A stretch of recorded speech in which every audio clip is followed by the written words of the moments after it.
The motion sensor. This part has to be replaced with one that's new. I've got an idea. How about we run to the warehouse and get it? Because you don't have time to go there. And that way you can keep on working. All right, then. Only remember the code for the part. A8375. I'll remember it for sure.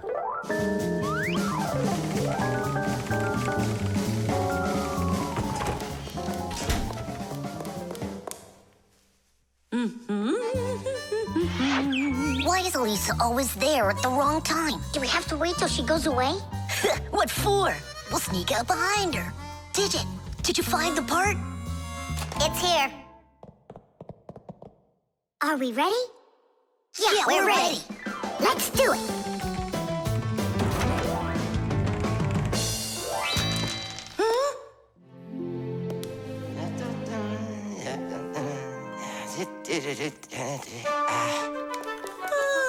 Professor Eugenius, you're in here. Do you know why this door just opened? And closed by itself? Of course I know, Elisa. It's because I converted it into an automatic one. You see, I installed a motion sensor above it. A motion sensor is like an electronic eye that watches everything that moves in front of it. Did you ever wonder how doors open by themselves at places like stores or at the airport? They open with the help of motion sensors. If the sensor sees that someone walks up to the door, it sends a signal to the door's electric motor. The electric motor opens the door and then automatically closes it after the person walks through it.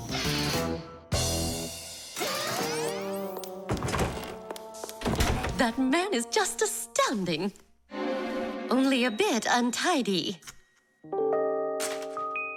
The door is automatic now? Then why didn't it open for us on the way here? Because we're too little for that motion sensor. But the part's bigger than we are. Big enough for the sensor to see it. Then how do we get in there? We can fool that thing if we stay close by the wall. Now let's keep this as close to the wall as we can.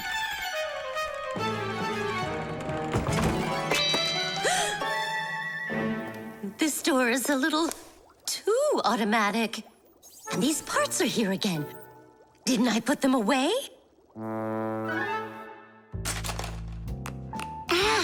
The sensor still noticed us. Here's what we gotta do. Let's break it. Why do we gotta break it? All we have to do is deactivate the unit. Sensors are used to help people in all sorts of different situations. For instance, motion sensors notice when someone is moving so they can automatically open a door or turn on a light. Some automobiles are equipped with rain sensors. If it starts raining or snowing, the sensor automatically turns on the car's windshield wipers. There are also sensors that react to how much light there is. In the evening, when it gets dark, light sensors can be used to turn on street lamps. And in the morning, when it gets light again, the sensor switches them off. A smoke detector can sense when there's smoke inside. The sensor can be used to turn on a fire alarm or even an automatic fire extinguishing system.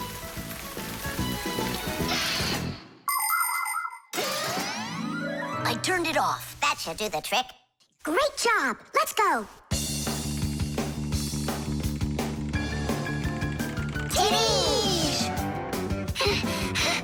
Professor Eugenius, mission accomplished. Well done, Fixies. Actually, not that well. This part here is A7583. Uh-huh. And I asked for A8375. Digit, didn't you say you knew the code number? I did know it, but somehow forgot it. Digit, I can't believe that you forgot it. All right, we'll just have to go out one more time. Thanks, but no thanks. I'll get it this time. I forgot to warn the professor that we've turned off the sensor. And I'm afraid he's expecting that the door will automatically open up. Professor! Stop!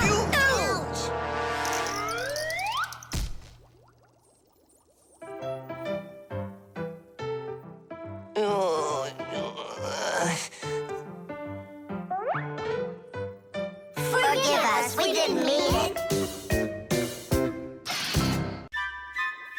The chick. Ah, Professor Eugenius is making breakfast. Only the eggs will never get cooked at this temperature. What are you doing? You can't heat up these eggs to temperatures that are this hot. Why can't you? The chicks, you'll kill them. What chicks? Where? This appliance, do you even know what it is? I thought it was an egg cooker. You thought it was an egg cooker? Listen up. I do not want to see you around this thing. Not anywhere close. Got it? I won't get close to it. But Grandpa's, we don't even know what this is for. It's called an incubator. To help her chicks hatch, a mother hen sits on her eggs for a long time, keeping them warm with the heat of her body. An incubator is a device for hatching chicks that is used in place of the mother hen. It's always nice and warm inside, just like under a chicken's wing, but not too hot. An incubator can even turn the eggs so they get just the right amount of heat all over. Chicks that are hatched in an incubator are no different from the chicks that are hatched without them.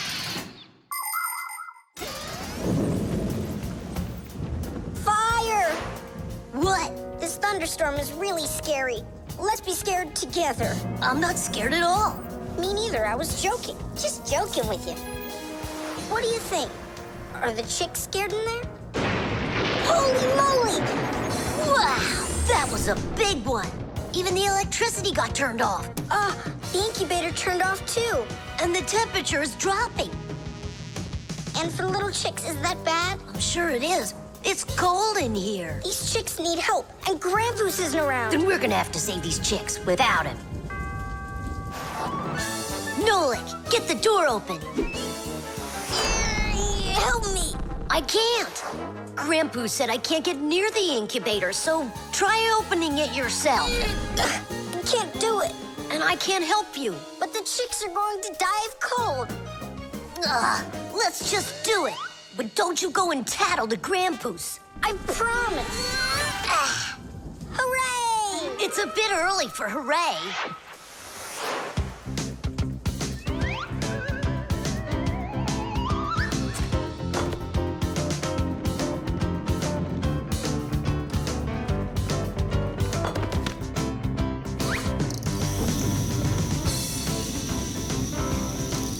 Candle? Yeah, we'll warm up the chicks with the fire. Class.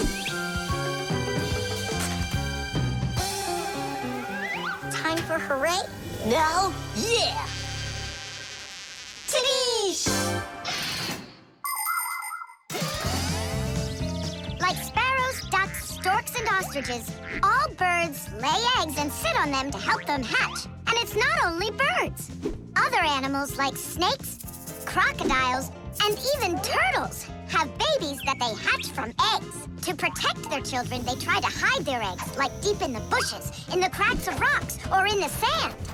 By the way, roe is also little eggs, just without the shells. From this fish roe, little hatchlings are born that will grow into big fish. And from tiny frog roe, tadpoles hatch that will then develop into full-grown adult frogs. And you've heard of dinosaurs, right? Well, those giant reptiles that lived millions of years ago, they also hatched out of eggs.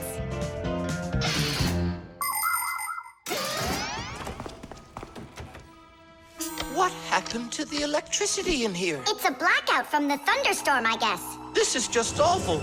My incubator. Someone lit a candle, and the temperature is normal. So who put the candle in there? Tell us right now. Nolik, don't be a tattletale. It was me. By yourself. By myself? Of course yourself. I wasn't allowed near it. Well, yeah. He wasn't allowed near it. All by yourself. Then well done. You saved the chicks. Our hero. So, Fire, follow his example. And you, Nolik, accept our heartfelt thanks. Look inside. They're starting to hatch. All right, Fire. Come take a look. Now I'm allowing you.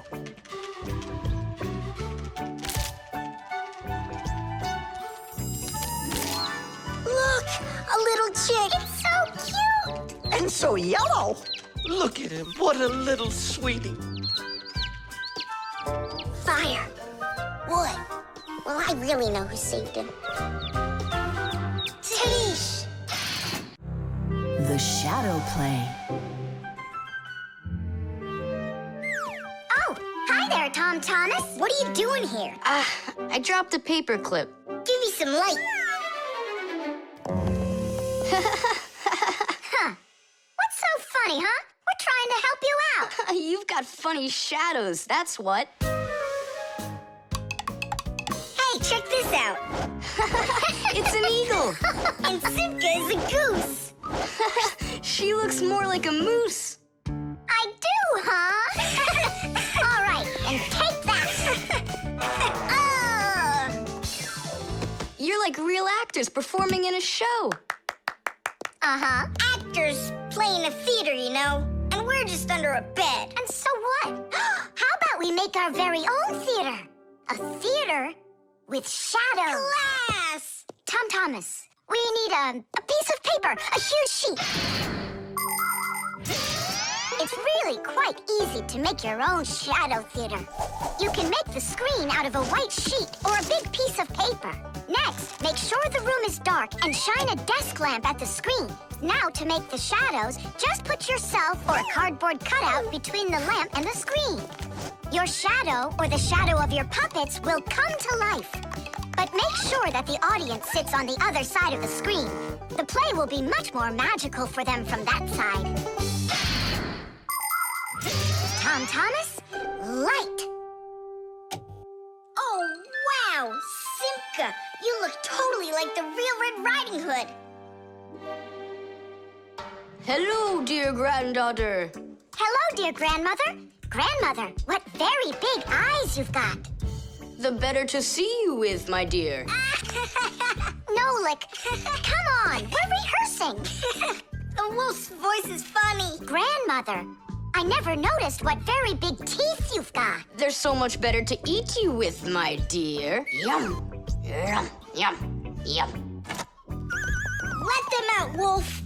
Or I'll get them out, myself. Ha ha! You'll stop me with that little stick? Hey, that's not in the fairy tale. But in the fairy tale, it's a normal hunter. And what do you think I am? Look for yourself. You're way too small to be the hunter. Fine, then go do your play without me. Well, I guess I'll have to make the hunter out of paper then. That's all. Take a break. I'm really thirsty. She was so salty, that grandma. Nolik, don't be upset. The wolf is huge and I'm so little. Then let's make you bigger. You see? Now you're bigger. Yeah, you're right. And if we go back here, then I'm even bigger. Now you know. If you go back here near the lamp, your shadow will get bigger on the screen. Class! There are just so many different kinds of theaters in the world. In the dramatic theater, the actors speak the lines of the playwright. At the opera, the actors don't speak their lines. They sing them, accompanied by an orchestra. And here at the ballet, the performers don't speak or sing their parts. Here, the story is told with dance. There are also theaters where the performers are animals. In an animal theater, you can watch performances by cats and dogs, or goats and pigeons, or even bears and seals. There are also theaters where the stories are told by puppets. To tell the truth, the puppets are brought to life with the help of people. Yes, there are so many different kinds of theater. My favorite is the shadow theater. I think it's the most beautiful and mysterious theater of them all. Hello, dear grandmother. Grandmother, what very big eyes you've got. The better to see you with, my dear. And grandmother, what great big sharp teeth you've got. Oh, the better to eat you up with, my dear. Ooh, just wait. Aha, Wolf, I've got you. The hunter looks so strong. You're a hunter? Then where's your gun? Why do I need a gun? You're so tiny I could use a fly swatter. But I'd rather do it like this. Like what? With my bare hands. Way to go! Hooray!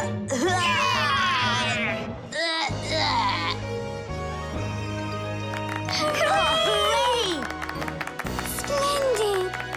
Who was your favorite? Mine was the grandmother. Well, I think Red Riding Hood was the best. For me, the hunter. He was so mighty and so fearless. And for me, the special effects. The airbag.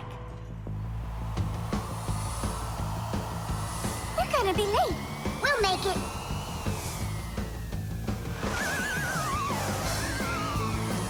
Whoa! Oh, wow. Hey, slow down there. I'm a super duper racer.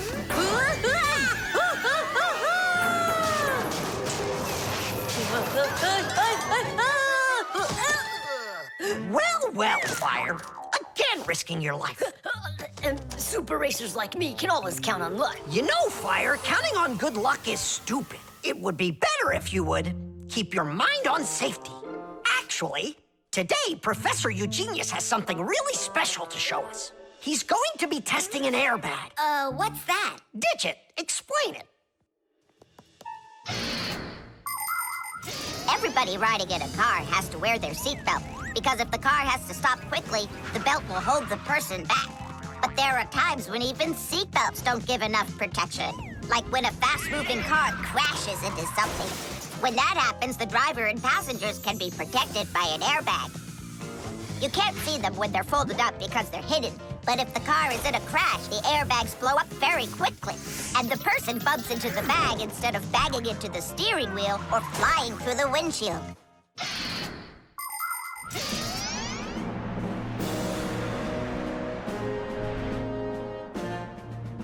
Here I come.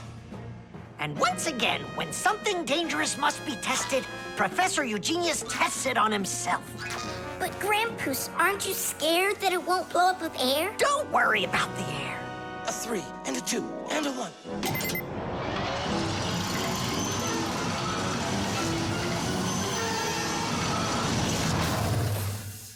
The airbag filled up in an instant. Did you notice? Yeah, but how does it do it? There is a chemical inside of there that quickly burns and instantly turns into a gas the moment the crash takes place. The gas fills the airbag, and there you go. Did I explain that right, Professor?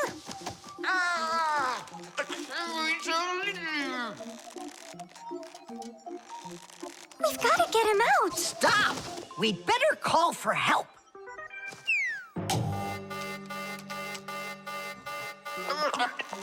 Professor, do you need some help?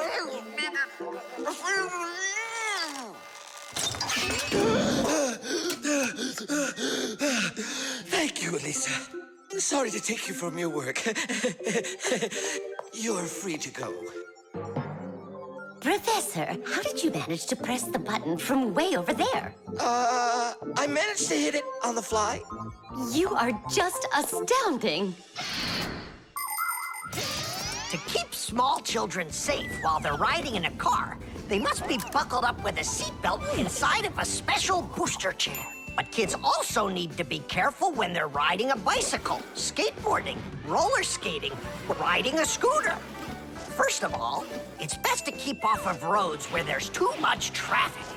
Second, put your protective gear on. For your arms and legs, wear elbow pads, gloves, and knee pads. For your head, wear a helmet. That way, if you fall down, you won't get badly hurt. And third, make sure that people can see you. If you're out riding in the evening, your clothes and bike must have safety reflectors on them. They let drivers see where you are by reflecting the light from their headlights back at them. Remember, better safe than sorry. Here we go. Well, I hope this time I've got it. Should we call his assistant right now, just in case? Let's just wait and see. Ready, set, go! Grandpoos, he needs to be rescued. No need. I made a change to it. Now the bag not only inflates automatically, it deflates itself as well. Splendid! As you Fixies say, Today's lesson is done. Hooray! Come on! Where's my Fixie board? I've got your Fixie board, Fire. Here you go. I I just went and equipped it with an airbag. Really? Ha! How come? You know I'm a super racer. See? Woohoo! And that's why I installed it. Super racers don't need airbags. We never, ever.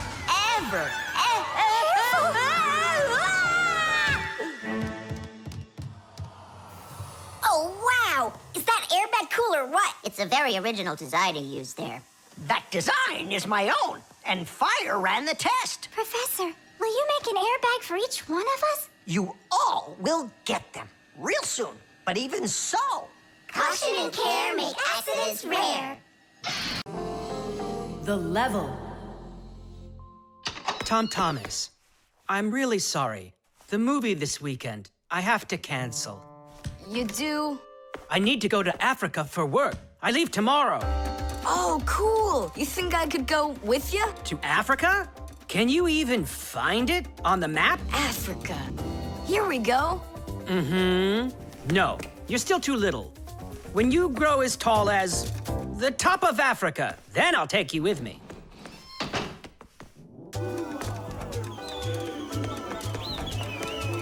Here, there.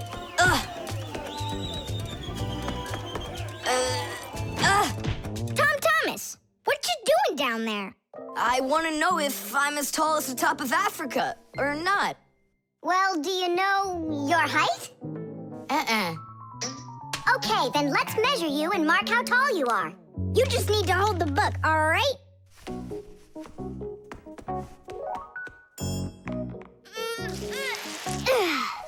Simka, how do we measure what's higher? The top of Africa or this line over here?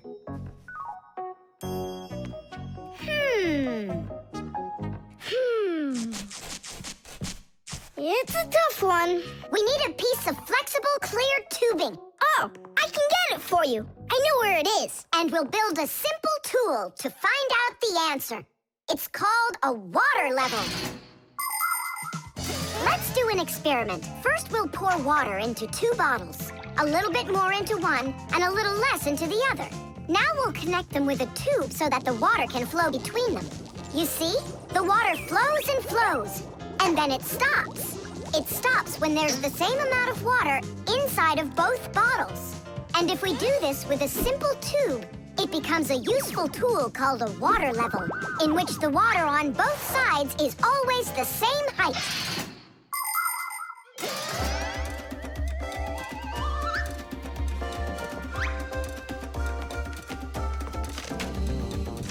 I'm gonna watch the water level on this end, all right?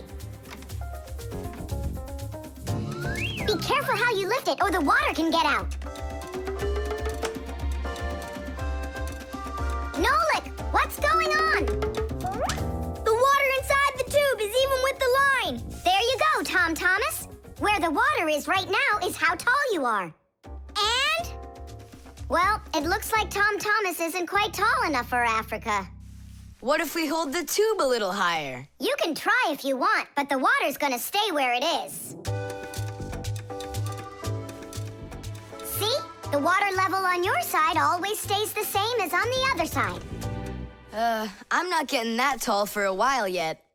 And what if we just lower the map a little? That wouldn't be honest. But it would be clever. There are a lot of great proverbs, but my favorite one is measure twice, cut once. And to measure things right, you need measuring tools. The simplest one is a ruler. With its help, we can find out the length of an object.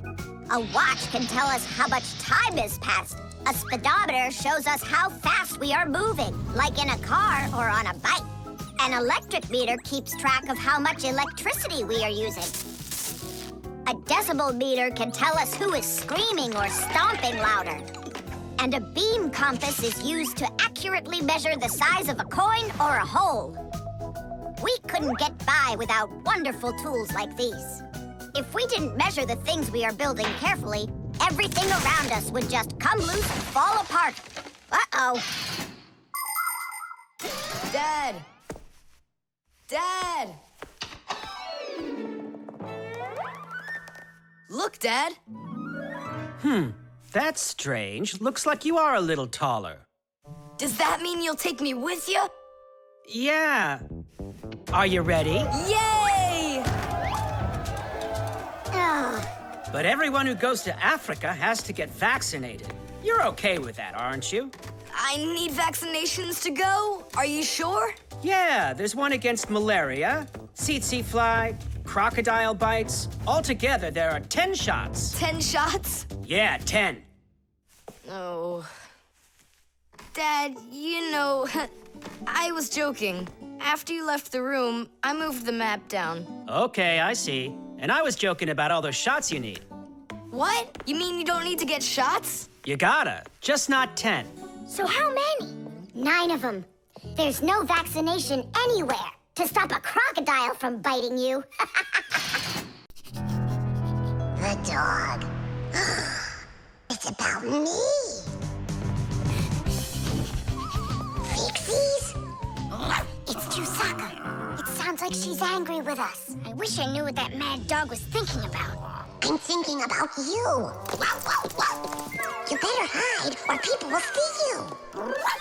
I'm leaving. See you later. It's going to rain. Chusaka, I have no time to play right now. I'm not playing. His feet are gonna get soaked. Tom Thomas, I'm off. Don't be late. Chusaka, that's enough. No, I need to go to school. He's got his math class today and he's leaving his math book.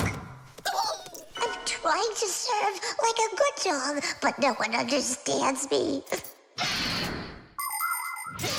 Dogs have been serving people since ancient times, along with cows, horses, chickens, and other domestic animals. But of all of these animals, the dog was the very first.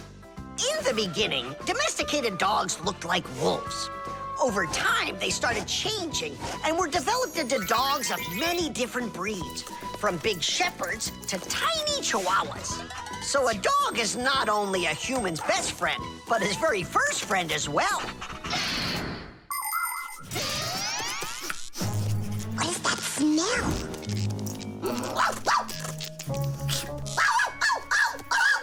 Simka, come on out. I see you. Nolik, jump down. Oh no, we're trapped in here. Alert, something's burning over there. Why won't they listen? I think she's going to eat us. Together with the box.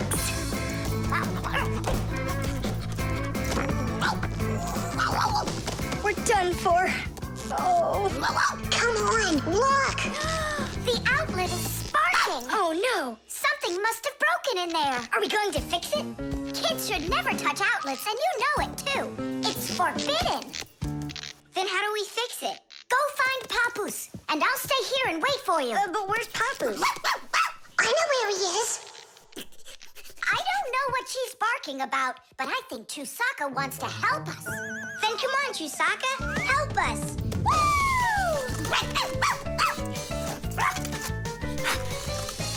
He's in there. Papoose, Papoose. Nolik, is that you? Ah! There's an outlet sparking over there, and it smells like it's burning. Are you sure? Yeah, Chusaka found it. Really? Great job! There are many kinds of service dogs. Dogs that help people by carrying out a wide variety of different jobs, like protecting a house or a flock of sheep if the dogs are shepherds. Some working dogs help guards protect their borders, while others work for the police. There are sled dogs that transport people and loads in the north, where there's only snow and no roads. Some service dogs help blind people by helping them get to the places they need to go. And there are dogs that save people trapped on mountains. And that's not all. Dogs went up into space before humans. But don't think that dogs are just given these jobs. Oh no, like humans, dogs study for a long time before they're allowed to take on serious work.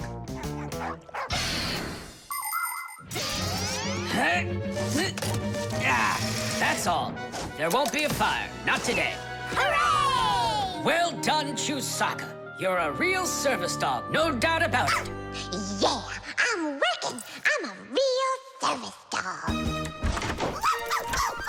Chusaka, go away. I've had enough of you already today. Don't say that, because this working dog just saved your house from burning down.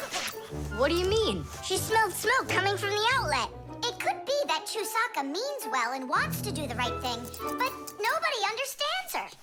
That's a bit hard to believe. Then what's this book? Oh, my math book. That's where I left it. Remember how Chusaka wanted to make you take it to school this morning? You're right. Atta girl, Chusaka. Well done. Achoo. What a rain. My feet got wet to the bone. But this morning, Chusaka tried to get you to wear a different pair of shoes. That's something. I should listen more closely to this smart little dog of ours. Finally, they understand me. The fire extinguisher. So, who can tell me, in the home, what is the greatest danger of them all? Chusaka. Well, dogs are dangerous for us, but what is very scary for us and for humans? Fire! Huh? Where? I was just answering what you asked us. Although your joke was awful, Fire, your answer was actually correct. Nothing can be worse than getting caught inside a house on fire. Don't know much about chemistry, but I can handle circuitry. That's an interesting idea. I have to try it out. And that's why every Pack-A-Mat has a fire extinguisher inside of it. And how do you turn them on? Well, I'll show you at the end of the lesson. Nolik, listen, yell fire. How come? I just want to find out how the professor turns on a fire extinguisher. Forget it, Fire. I won't do it for you. Fire! Huh? You again? I was joking. It's a stupid kind of joke, and I want you to leave right now. Actually, I should call your parents to discuss this terrible behavior. Fire is no joke at all. Remember, never fool with fire. Of course, you should never play with matches or with lighters. Everybody knows that. But those aren't the only things that can cause a fire inside of a house. So can a stove or a fireplace. And don't forget electrical appliances, like electric burners, space heaters, and irons. If you act carelessly around any of these appliances, they can cause a fire. And we should never forget to take extra special care with sparklers, candles, and fireworks. Sparks can jump off of them and set fire to highly flammable things like paper, wood, or cloth. So, what do you do if a fire suddenly breaks out? That's right. You call the fire department by dialing the number for all emergencies, 911.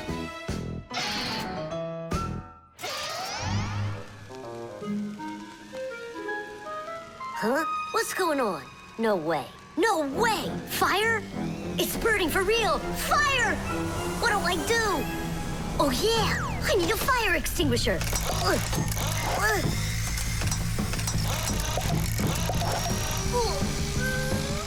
Where are you?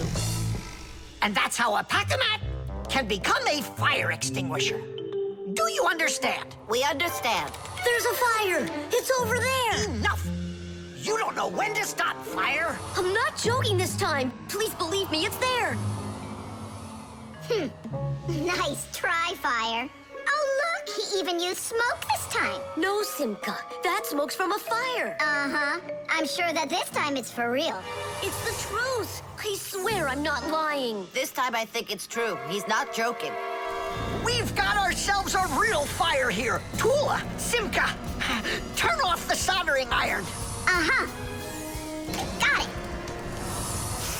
Be careful, kids. You have to stay back here away from the fire.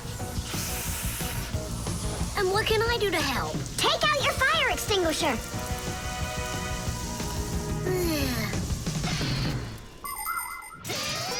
Long ago, people used to put out fires with just water or sand. Today, people also use fire extinguishers. Fire extinguishers are cylinders with hoses. They're usually painted red, so they're easy to see. The cylinder is filled up with a special powder or foam. If someone needs to put out a fire, they point the hose at the fire, pull out the safety pin, and squeeze the handle.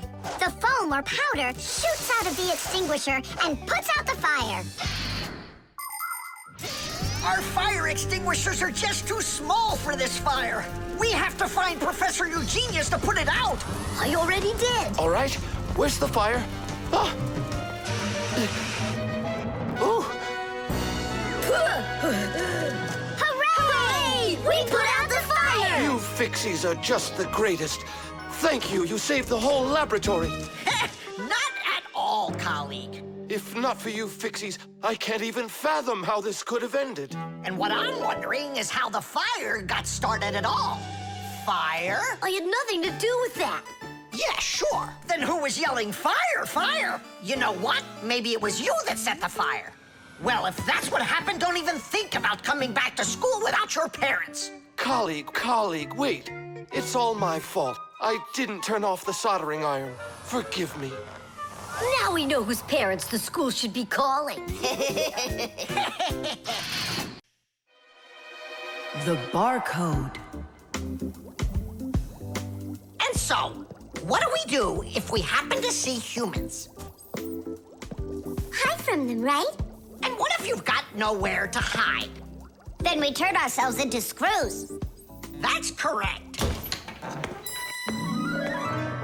Where could it be? Where on earth could I have put it?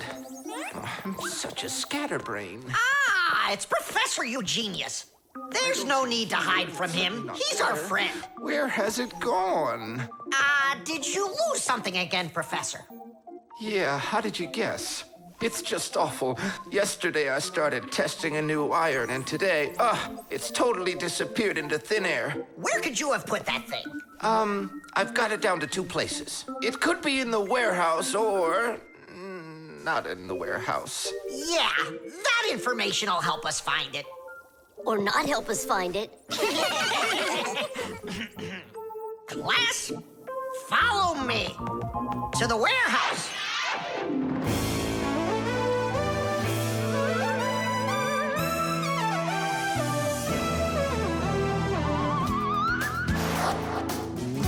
Wow, look at all these boxes. If we have to look inside each one of them, it'll take us 2 days. Maybe we'll get lucky. Let's look in this one. No, inside there is a fan. A fan? Wow, it's a fan. And what's inside this one? A mixer. Yeah, amazing. And what's in this box? An electric kettle. Made in Germany, by the way. He's right. There is a kettle in there. Professor, is this some trick? I don't get it. Grandpus, how do you do it? It's gotta be magic. What else? Here's how I think he's doing it. I think the professor has glasses made to see through the boxes.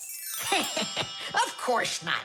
I only know how to read the barcode that you can see on each of those boxes. Oh, that. Exactly. If you look at the printing on packages and boxes, you will often find a symbol with a lot of black lines and numbers. These symbols are called barcodes.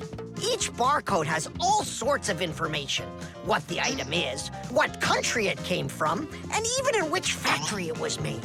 With the help of a special reading device, a scanner, it's possible to read all the information the barcode holds. It really is an excellent system for stores to know what they've got.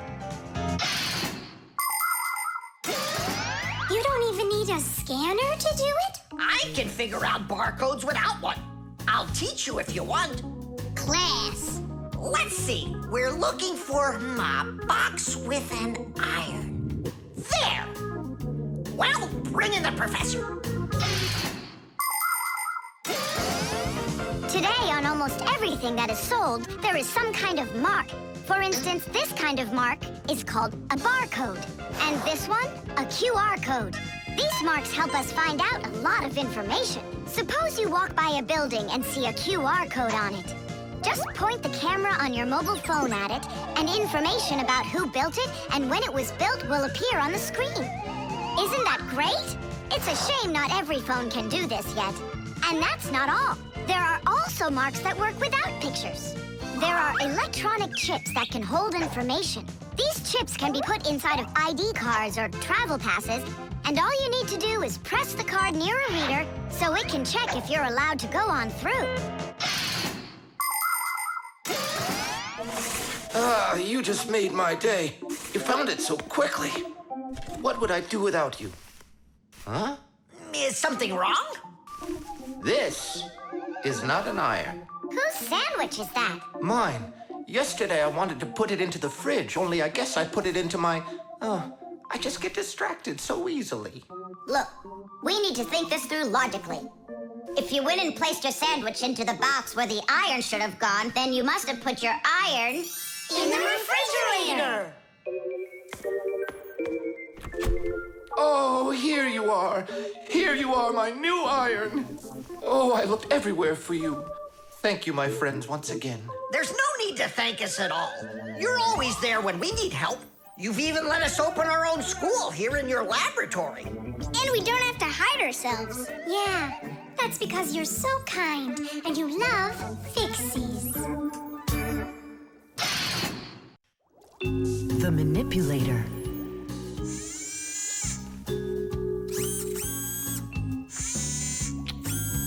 Well, what do you say, Professor? It couldn't be any more accurate. Our manipulator works just perfectly. Good! So that means that we're free to go. Great. See you later. All right, finally. Now it's our turn to experiment with that manipulator. And do you know how to operate this manipulator? Why do you think we were spying? A manipulator is a kind of mechanical arm that people use for difficult or dangerous work. To control a manipulator, humans use a remote control or a joystick. The operator gives the command, and the mechanical arm grabs and moves the load. Some robotic manipulators don't even need to be steered by an operator. They're controlled by computers and can work without people being there at all, even on the moon.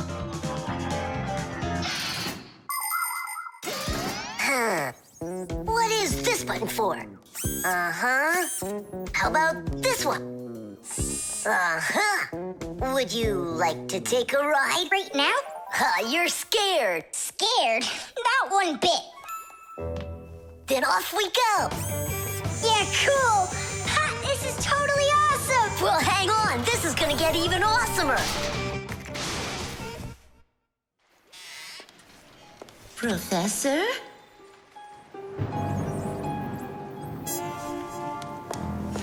Strange. What made this ladder just fall over? Ah!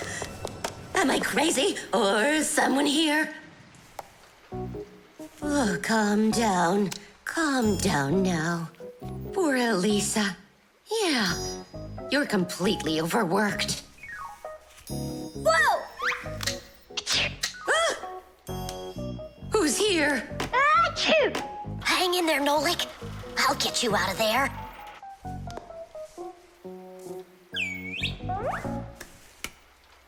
My compact's gone. Oh dear, what's going on? Ah! Stop this nonsense right now, or I'll call the police on you. I don't believe in ghosts. I don't believe in ghosts. I don't believe in... Ah! Where are you pulling me? I'm going to faint. I'm warning you. That's all. Goodbye. Ah. Throughout the world, humans use manipulators for all sorts of work. In factories, manipulators are used to lift and move heavy loads. They can also hand out the parts needed for assembly or even attach these parts themselves. In hospitals, more precise manipulators are used by doctors to help perform operations. Manipulators are also used in places where the work is simply too dangerous for people. For instance, where there are deadly chemicals, or places where humans can't get to easily, like somewhere underground where there isn't enough space to move, or deep under the water. or in outer space where there's absolutely no air to breathe. So you see, mechanical arms are helpful in all sorts of places where humans are unable to reach things with their own arms. Hang on, Nolik.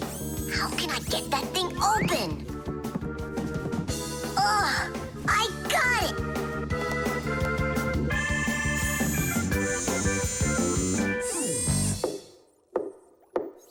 Yes? Who's there? Ah! What's going on? Achoo! Nolik? What are you doing in there? Achoo! We just took a little test flight. Is this yours?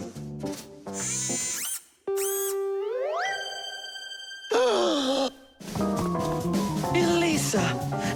Elisa! Professor Eugenius. I was attacked by a crazy arm. The manipulator. It's your imagination. Look, it's come back. Stop, I'm telling you. Professor Eugenius, it heard what you just said. Calm down, it's okay. It was a little malfunction, but I took care of it. You are just astounding. And don't think that I'm through with you. With me? With you? No, with the manipulator. Let's go, Elisa. Yeah, let's go, Professor. Great job, Fire. And why fire? Achoo! The elevator.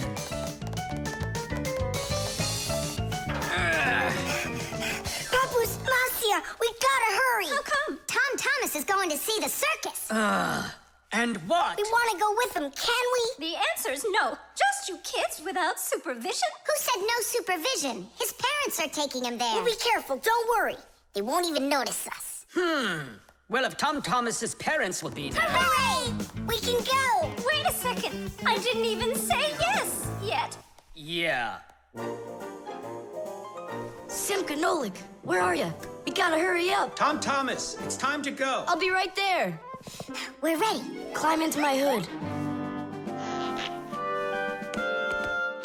Ha! I know who's going to the circus today.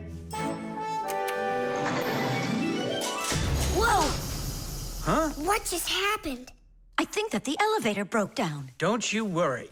Emergency operator. We got stuck in the elevator. Understood. Please wait. We'll have the elevator fixed within the hour. That long? That means we won't get to the circus on time. Tom Thomas, we'll go get Pampus and Marcia. I'm sure they can fix it. People need elevators to help them get to the upper floors of tall buildings. When someone steps into an elevator and presses a button, the elevator's electrical engine starts up. It pulls the cable that is attached to the elevator cabin, and the elevator goes to the desired floor. The cable hangs over a wheel, and it usually has a heavy counterbalancing weight attached to the other end of it. This counterweight balances the elevator and helps the electric motor do its job.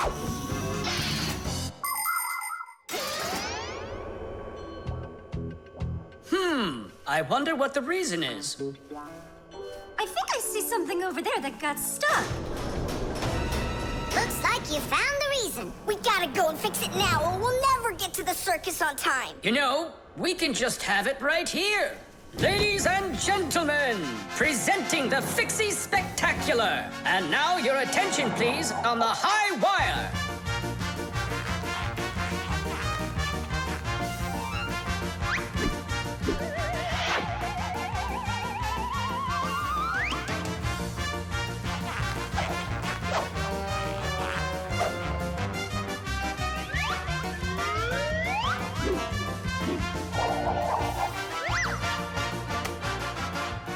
Whoa!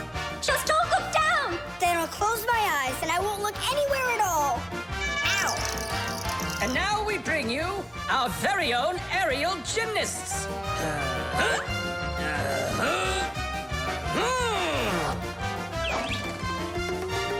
Hoop, hoopa. Hey! Yep.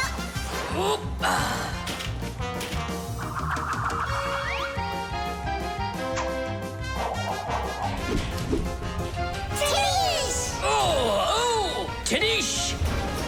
Our next act, feats of strength. It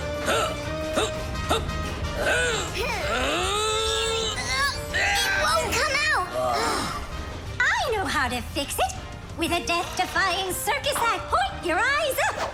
Marcia, where are you going? Up to the electric motor! Do you know the right way to behave yourself inside of an elevator? First of all, small children should never get into an elevator by themselves. They should only go in with their parents or other adults they know well. When getting onto an elevator, the adult should always enter first and then the child. When it's time to get out, it's the other way around. First the child leaves, and then the adult. If you are taking a dog onto an elevator, make sure its tail and leash are completely inside, so they don't get stuck in the door. And there's one more thing. If the elevator suddenly stops for some unknown reason, don't try to break out of it yourself. Press the button that calls the emergency operator and wait for help from the elevator repairmen. Or the Fixies. I reached the motor! Turn it on! Oh, they fixed it. That was quick. Now we'll make it on time. There was no need to worry. Stop! It's way too high. Tom Thomas went to the circus without us. There's no need to get that upset, Nolik. Our circus is as good as theirs. Right, Papoose? Of course it is. Thank you. Thank you, to who? What do you mean who? The elevator repairman. The tools. Hang on. There are these really cool things that I want to show you.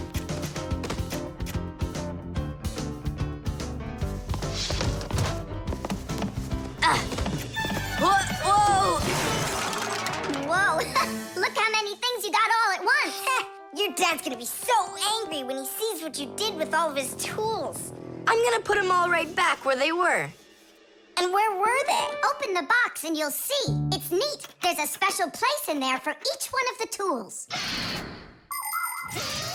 Try hammering in a nail or drilling a hole with your bare hands. Uh-huh, there's no way. But with the help of the proper tools, it's a piece of cake. But of course, that's only if you know how to use them. Tools need proper care. If the head of a hammer is loose or a drill is dull, then you shouldn't work with them. It's dangerous. And when you're done working, put the tools back in their places, or you'll be tearing your house apart trying to find them the next time you need them. Huh. The pincers go here, and the wrench goes over there. This drill bit's too long for this spot. Let's see if it fits in this one. Huh. Any idea what this tool is for? For splitting wood or carving stone. That chisel's what you want to own. Wow, Simka, you're a real poet. Now try to answer this little poem. When you have a thing to measure, this round tool is quite a treasure. This tool, right? I know what it's called. It's a measuring tape. Let me measure you, Nolik. Wow, you've grown. You've almost reached 1 centimeter. Class! I also have a rhyming riddle for you. What bangs a nail into the wall to make sure pictures never fall? A hammer!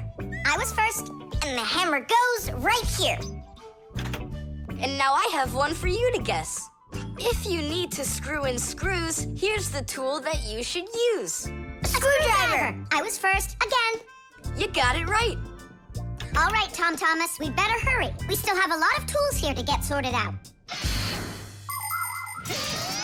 Humans, just like Fixies, use hundreds of different tools to do their work. Picking the right one depends on the task at hand. For instance, if you need to hammer in a nail, use a hammer. But you don't use a hammer for a screw. For that, there's a special tool called a screwdriver. A wrench is the tool for tightening nuts and bolts. A vise is used to hold a part in place, and a drill to drill a hole. If you need to cut a piece of wood, you should choose a saw. You could use a handsaw, for example, or a hacksaw. Different kinds of pliers can be used for snipping, gripping, or bending. If you need to smooth something down, you use a file. If you learn how to work with tools properly, you can build just about anything.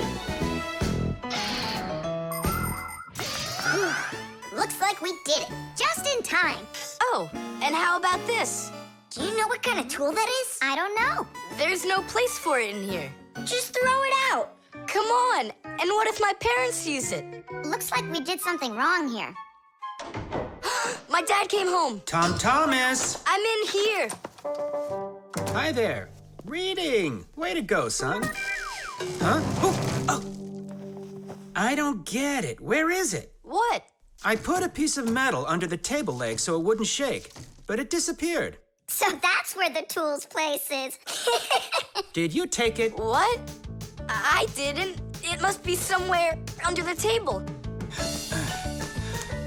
And you look under the sofa. All right.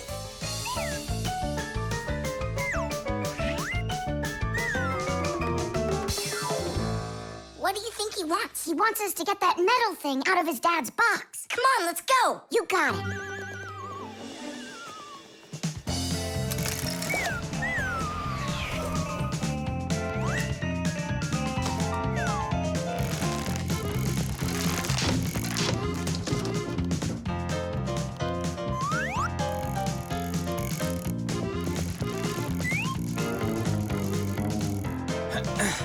Any luck?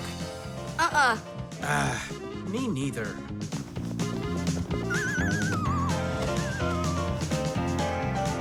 I found it, Dad. It was under the table, just like I told you. Huh. You were right. It's strange. How could I have missed it? Maybe you're just, tired from working too much. Maybe. Tadish. What? It's a new word, Tadish. Tadish. I do like the sound of it. Invisible ink.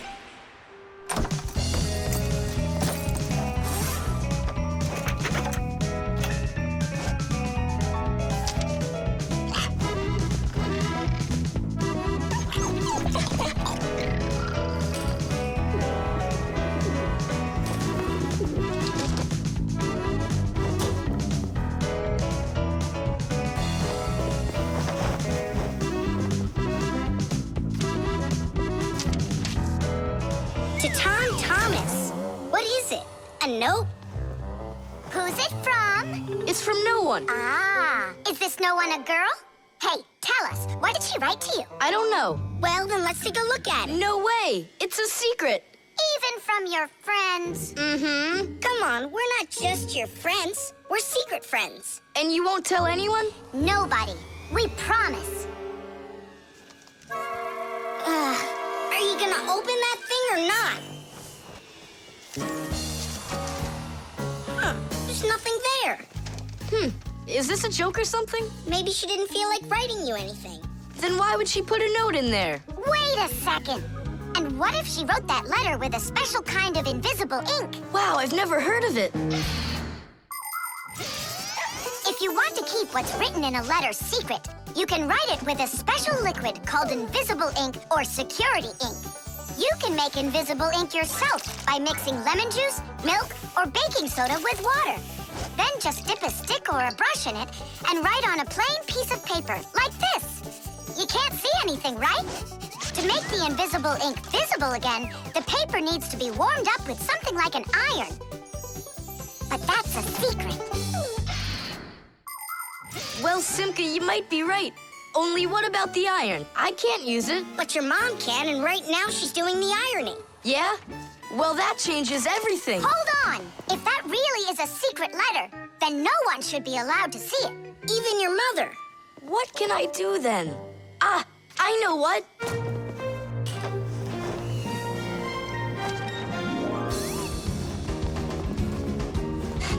Mom, can you iron my shirt too, please, will ya?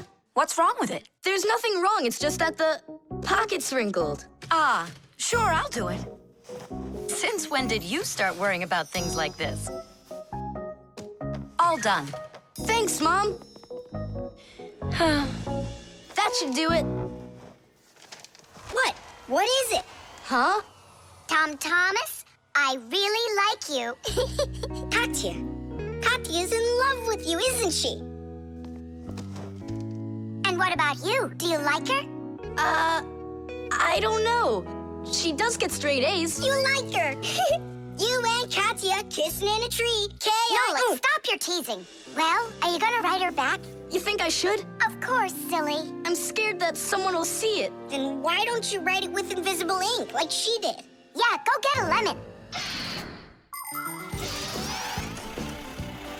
Nowadays, it isn't very common for people to write letters by hand and send them by regular mail. Today, people mostly send letters through the internet. But even electronic letters should be written with some of the same simple rules of politeness used in handwritten letters. For instance, you need to write a greeting at the beginning of your letter, and a few kind words at the end are always appreciated. Something like hugs and kisses, or all the best, or see you soon. And before you send off your letter, it's best to read it through to check for any mistakes. And one more thing. If you receive a message from someone, don't take too long to answer them, because they might think that you'd forgotten about them, and that can hurt their feelings. To say it simply, when you write, be polite.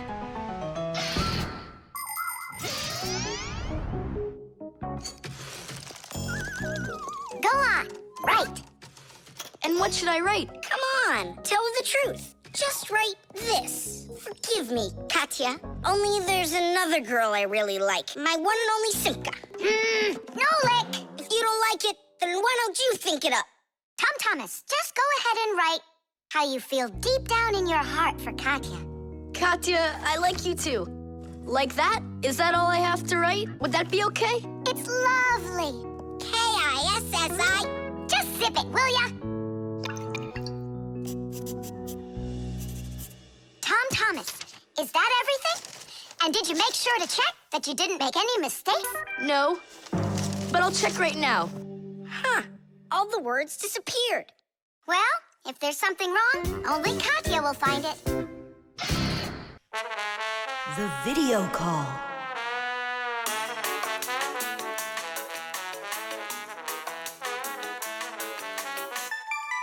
Turn on the camera right away. It's me, Simka.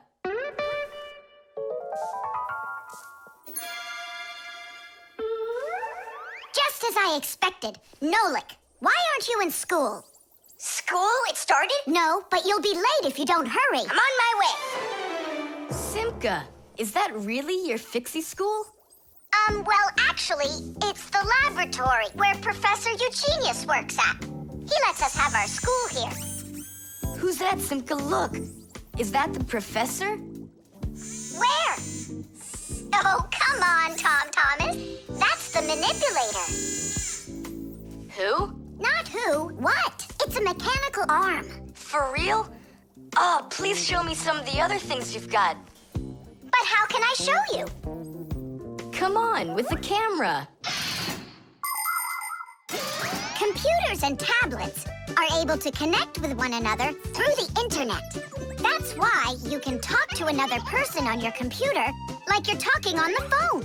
And if the computer has a video camera, then it's possible to send not only sound through the internet, but video as well. That's why it's called a video call. With video calls, it's possible to talk to your friends, to see them, and to show them all the things you can see yourself.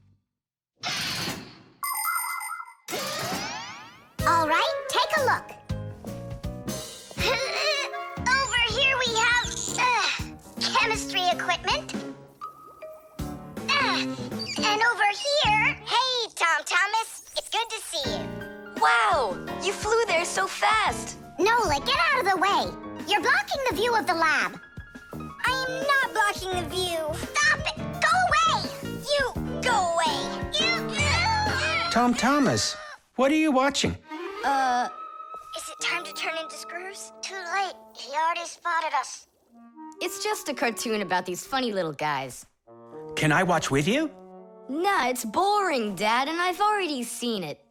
Next, that blue guy, he starts jumping. Watch. Now what? I say run. Start jumping. Make it cartoony.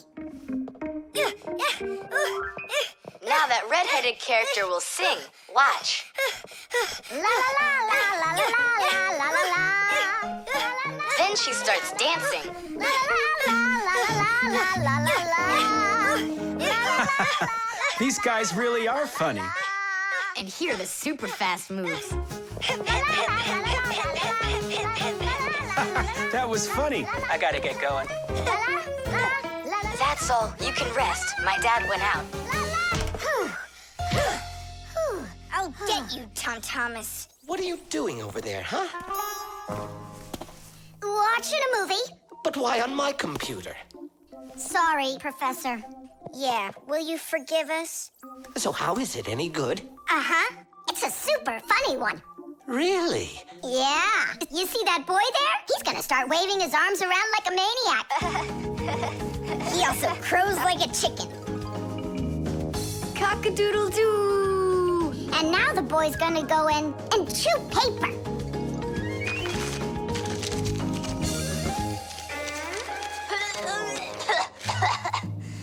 I can't do this all at once.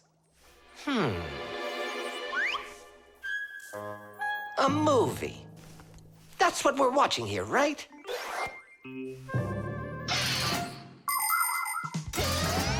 People have always been interested in seeing what's going on outside of where they are.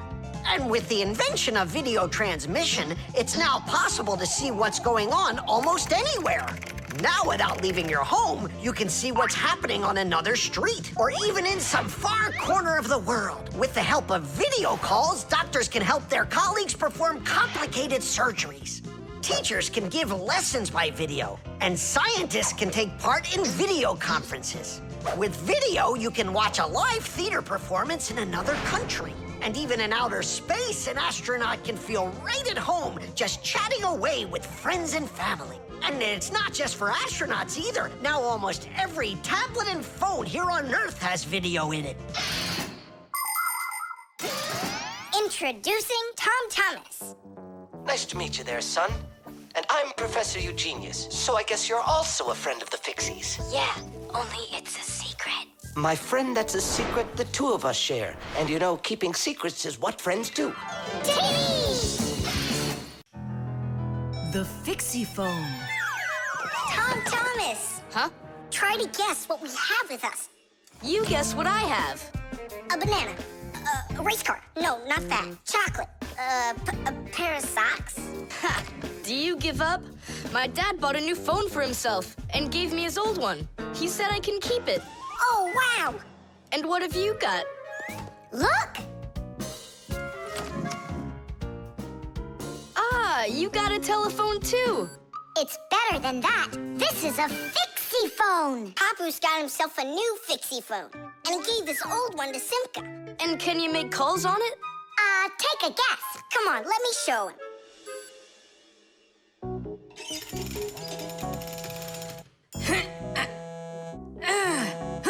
Hi there, Papoose. Hi, Nolik. Why are you calling? Just to say hi. Nolik, don't just call me if you know I'm working. All right. See that? So what? I can make calls on my phone. Calls to humans, that is. But to Fixies, you can't. A Fixie phone is a smartphone made just for Fixies. Not only can Fixies call each other with it, but they can get onto their own special Fixie internet.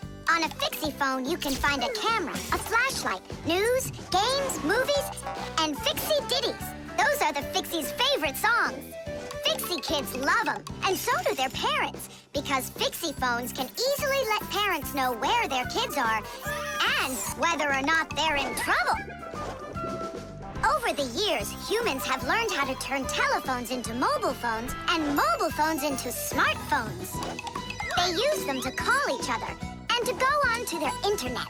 A smartphone is almost as powerful as a computer, but they still have a long way to go to be as good as Fixie phones. Yeah, that's really cool, guys. Only this phone does the same. But can your phone do this? Take a look over here. You mean here? It's just a mouse. And now, look here. Whoa! But he's not on there. But look, he's here. And that's not all. Watch. A mouse helps the user navigate around the computer. And when we move it... You get it? No one else can see the Fixie except for you, and he can help you. Super! Oh, it'd be great to have my own Fixie phone. What are you talking about? You're not a Fixie. What a shame. I'm off to school, guys. He gets so upset. He even forgot to take his phone. I have an idea.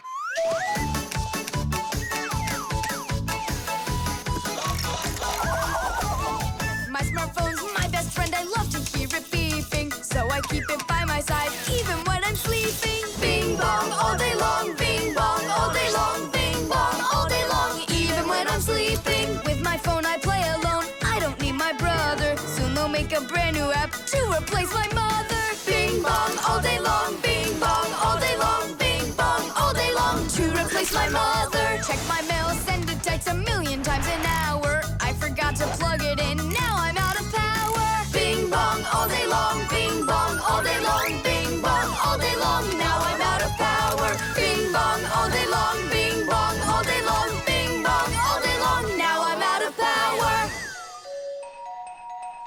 We finished. Tish! Look, it's a... Surprise! Wow, this is great! Now I've got my own Fixie phone. It's just like you've got. Well, pretty close. Tom Thomas! Tom Thomas, let me use your phone to call myself. I need to find my phone. Oh, wow. You've changed everything in here. Where am I? I guess I'm Papoose. Huh, what a funny name you came up with for me.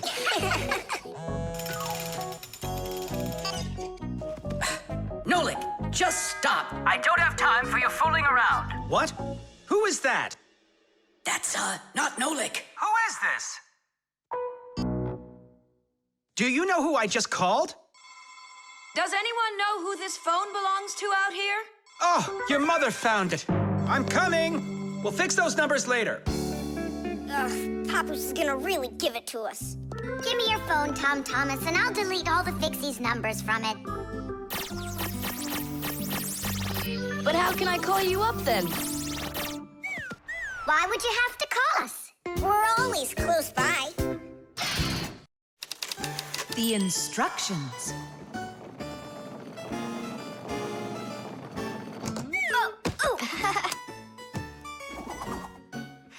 It doesn't work. Try putting it in the other way. Did you read the instructions? Why would I? Instructions are for dummies. Yeah, instructions are for dummies. All right. Oh, what's going on? Whoa! My battery! Instructions teach us how to do things right. Instructions for a piece of furniture explain how to put it together. With the instructions for a television, we can adjust the picture and sound the way we like them. Printed on a box of oatmeal are the instructions for how to cook it. The instructions for medicines tell us what the medicine is for and how to safely use it. So always read the instructions if you want to do things right and avoid a lot of problems. I found it. Here it is. Here you go, Tom Thomas. Whoa. We got you a new chair, but it has to be assembled, and I'm afraid it'll be a little bit difficult for you. No, it won't. Don't worry, Dad. I'll do it. Finish before dinner, and we'll get ice cream tonight. A creamsicle. 2, okay? First, assemble the chair. Tom Thomas, can I help you put the chair together? Come on. Hey, first you two need to read the instructions. Simka, stop being such a bore. What, like I haven't seen a chair? Or like I haven't seen a chair?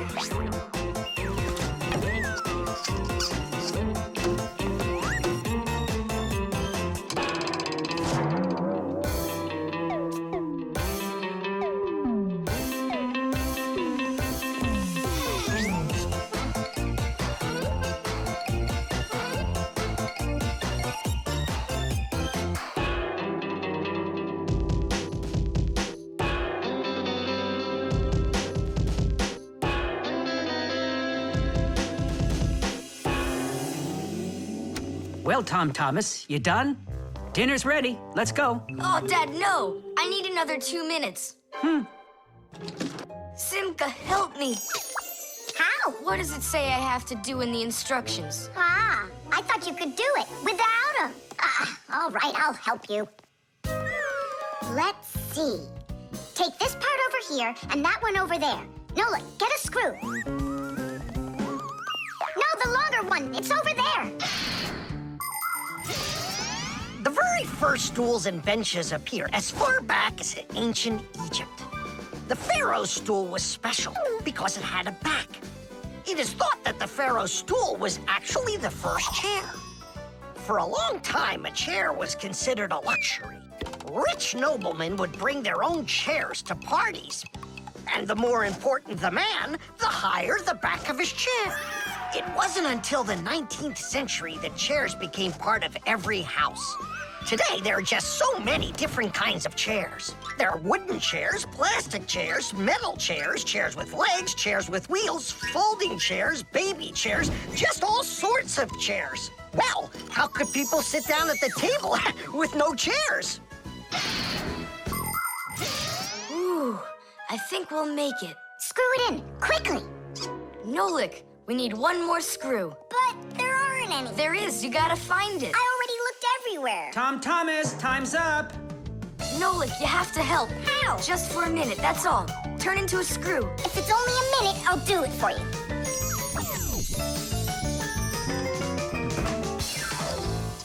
I'm done. You built it. Huh. Great job, son. Mom, see how I won the bet. Can you believe it? He put the chair together. You're so brilliant. Go on, have a seat. Oh! Huh? Whew. Now I see. You missed a screw. But I screwed it in.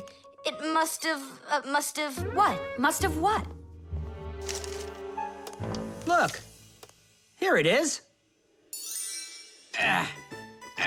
Now this screw's not going anywhere. And that ice cream you won? Well, you just lost it.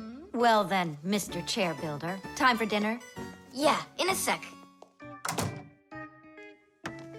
Where is that Nolik? He ran away. What a traitor.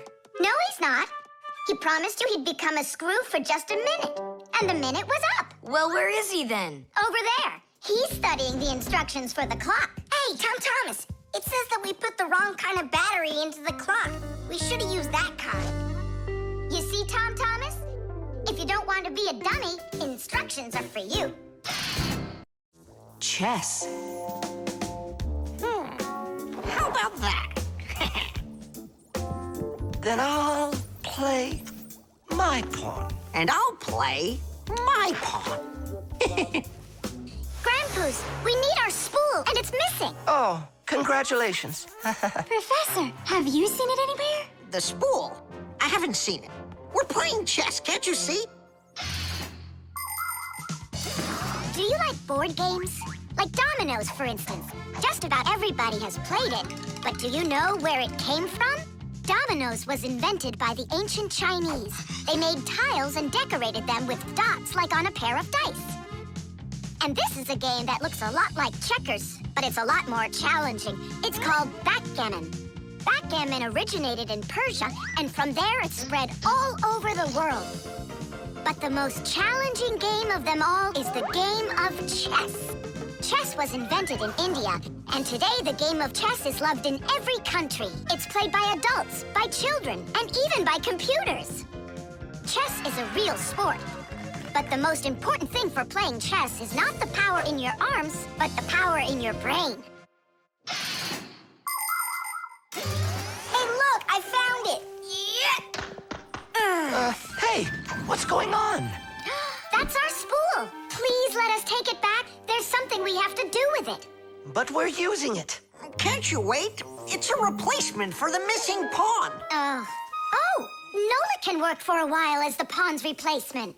Yeah, I could do it. All right, you can take it. And you stand right over here. 1, 2, 3, up we go! Class, so how do we play? You're going to play for the whites. And now I'm going to capture your knight.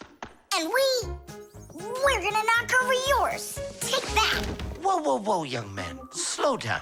It goes back here.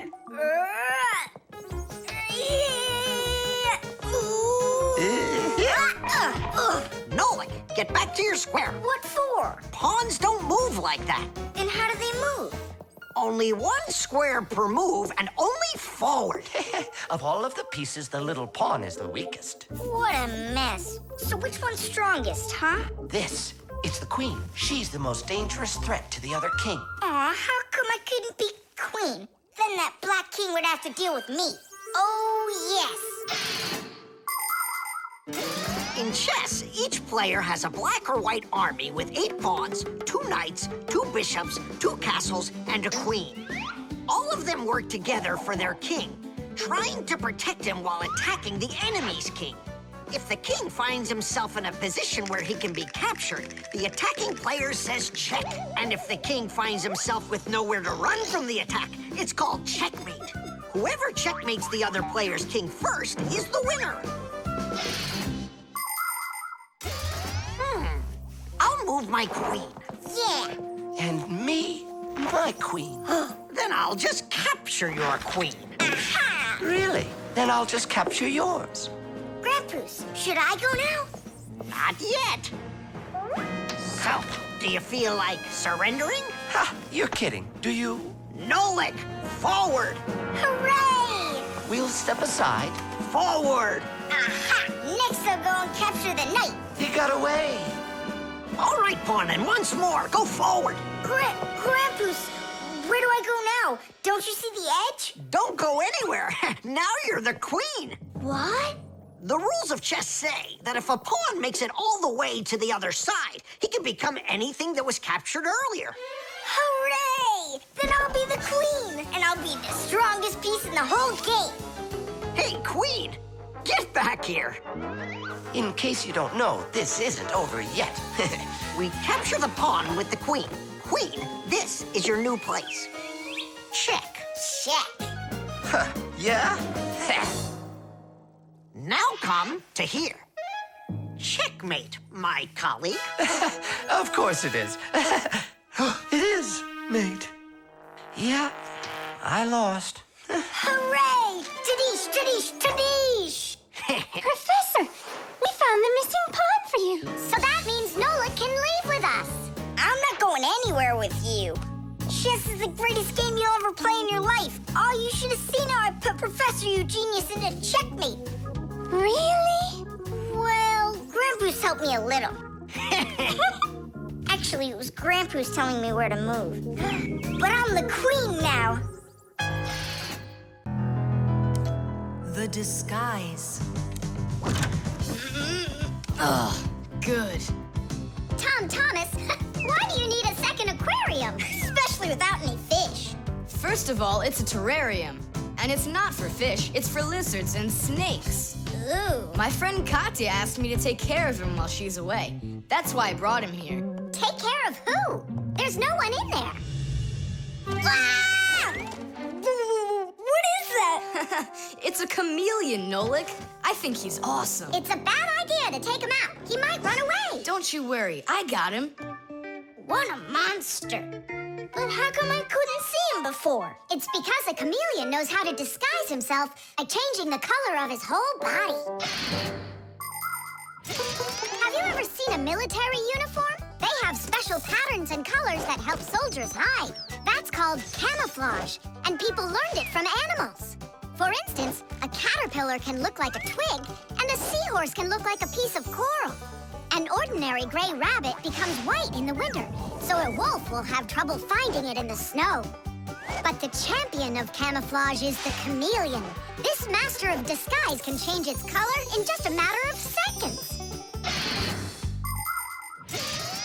Hey, Tom Thomas, where'd your chameleon go? Oh, it disappeared. It didn't disappear, it camouflaged. He won't hide for long. Let's find him.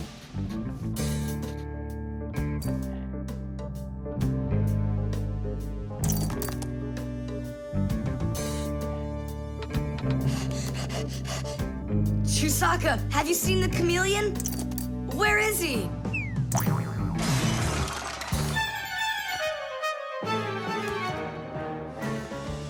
see him?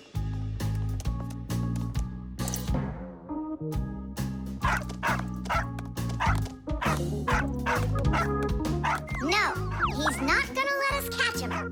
We're gonna have to trick him into coming to us. Uh-huh. We can set a trap with something that he likes. What do they like, I wonder? What else? They're food. And what do chameleons eat? Well, like flies or caterpillars, roaches. Where's the fly gonna come from? Well, what if... What? Oh, Simka, just you wait. I'm gonna get you. Hey, we've gotta help Katya. You don't see the caterpillar complaining. Quiet. Nolik, you start buzzing. Buzzing? Yeah, like a fly. Yeah, and flap your wings, too.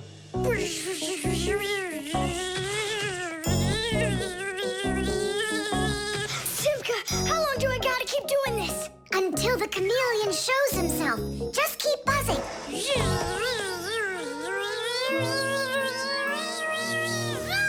Tom Thomas, there he is. Grab him.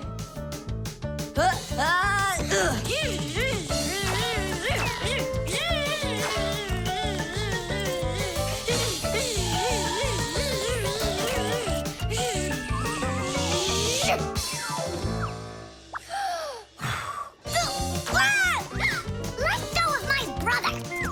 Tom Thomas, quickly. I've got a hold of him.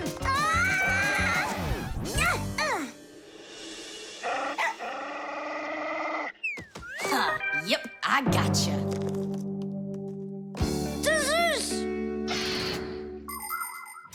In the army, they use camouflage all the time. They use nets that look like bushes, paint their tanks in colors that make them blend into their surroundings, and even fly in special planes that can't be seen by radar. They do everything they can to disguise their location. But it's not just the army that uses disguises. Photographers camouflage themselves to take pictures of wild animals. People use makeup to camouflage their blemishes. And artists, they disguise old walls with bright, happy pictures. And people just love to put on masquerade parties where they disguise themselves in costumes and masks.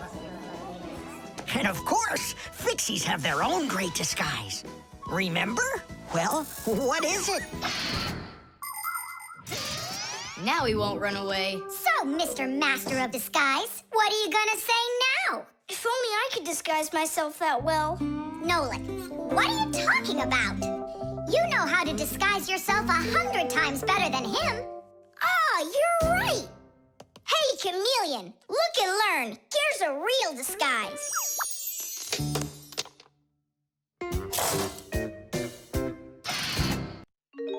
The globe. Ready? Set? Go!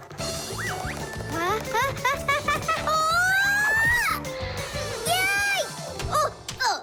Again, I couldn't do it. I told you. There's just no way to hold on when the globe is turning that fast. But I know I can do it. Give me that piece of rope there, would you? Now you can't throw me off. Spin it. Go on. Whoa!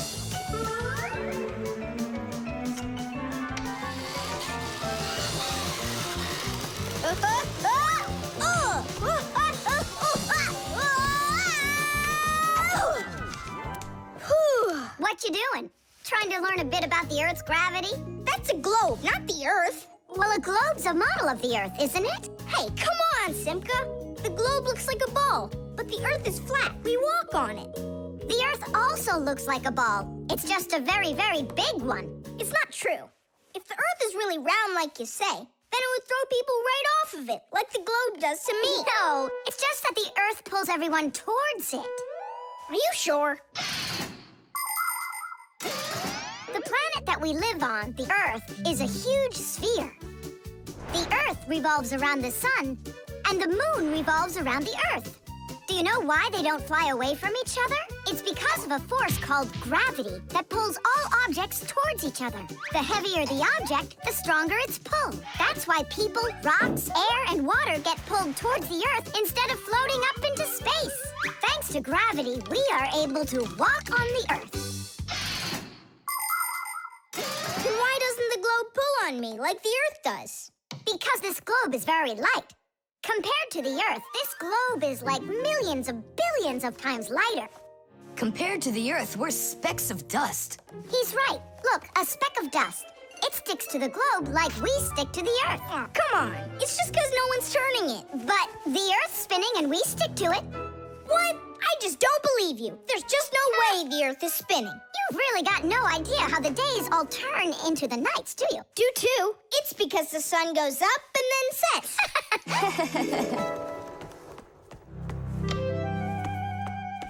Watch this. Our sun's here, and you're over there. On Earth. Is it dark, Nolik? It's dark. Then it's nighttime on your side. And here, it's day. All right, now we'll turn the Earth. Hooray! Now it's daytime for me. And night for me over here. Ah, my side got dark again. And for me, it's a new day. All right, fine. You guys were right. I believe you. The Earth is spinning. The Earth goes round and round like a tilted spinning top. And as it spins, the sun shines its light on whichever half of the Earth is facing it. And as the Earth makes one full turn, we watch how the night becomes day and the day becomes night again. It takes 24 hours for the Earth to make one full turn. But that's not all. The Earth is also traveling in space around the sun. It takes the Earth 1 year to make a full circle. As it goes along its way, the top and bottom of the Earth take turns being closer to the sun. That's because the Earth is tilted. When the top half is closer to the sun, it's summer there, while at the very same time on the bottom half, it is winter. And when it is winter on the top half, it is summer on the bottom.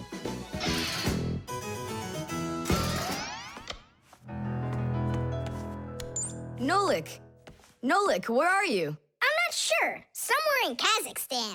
The force of gravity is super strong around here. So go on, spin it. You're gonna fall off, Nolik.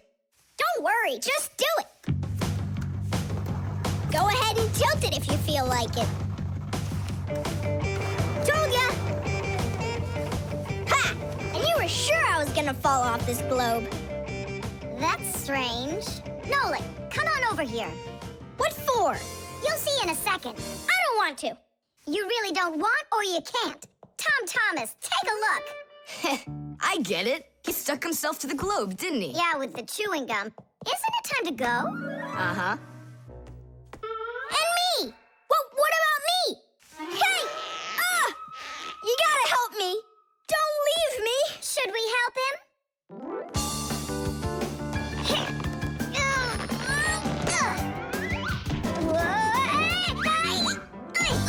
I never would have thunk it, but the pull of chewing gum is even stronger than the Earth's gravity. Tubes. Today's lesson will be on pipes and tubing. Right here inside of this laboratory, you can see them all over. Look, over there, and there, some more over there, and there's another one. So, who can tell me some different uses for tubes? Digit. They're used in plumbing to carry the water. Nolik, in school we don't give an answer without being called on. Digit. You can. And for carrying waste. I am talking to Digit now. Gas goes through pipes too. Stop interrupting us. And don't forget about smoke in a smokestack. Nolik, that's just rude behavior. Out right now.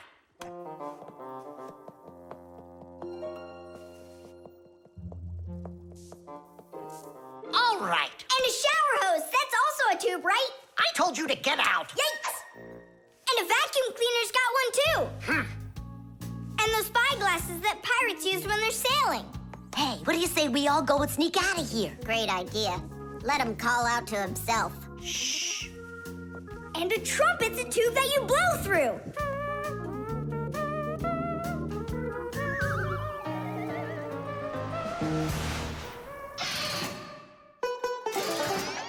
Nolik is my younger brother. There's a lot he still doesn't know, but that doesn't stop him from getting involved in things he probably shouldn't.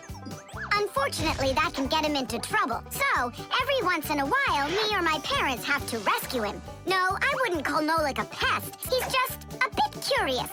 That's why he broke the #1 Fixie rule, hide from humans. Nolik's the one who first became friends with Tom Thomas. Well, I was there too, but Nolik started it. Actually, first it was Grampus. Many years ago, he befriended Professor Eugenius. And after that, the professor let us have our school in his laboratory. So it turns out that Nolik is just like his grandfather.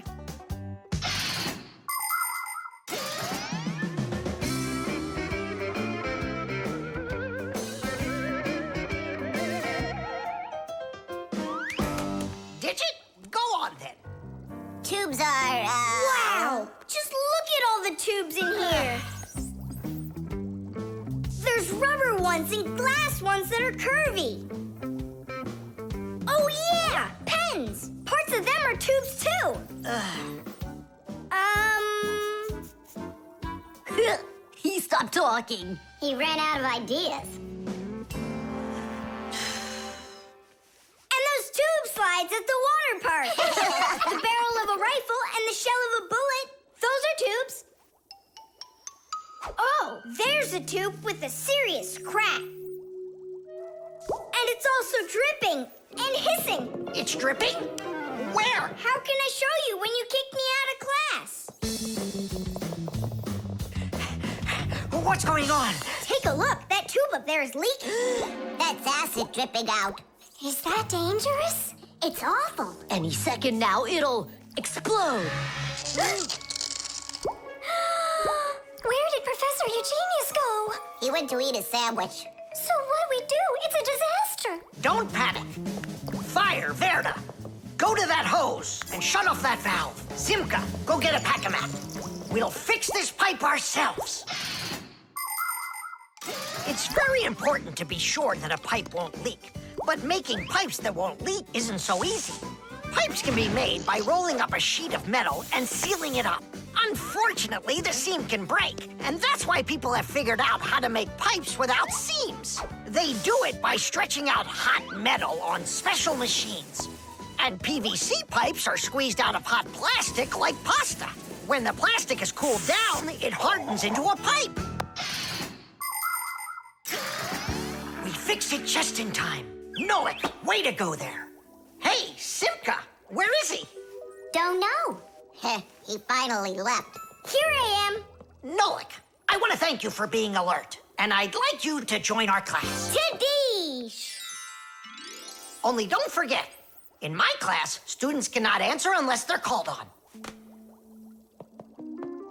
Now then, pipes and tubing. Digit, please continue. Well? But Nolik said all of them already. Nolik. Not all. A straw for drinking a shake is a tube, and some noodles are tubes made out of dough. And what's it called? That thing. A hole in a mountain. Wait a second, I'll get it. A volcano. That's not it. They go this way. I mean the kind that go like that. Heh, they're tunnels. You got it. Well done there. Yeah. The catapult.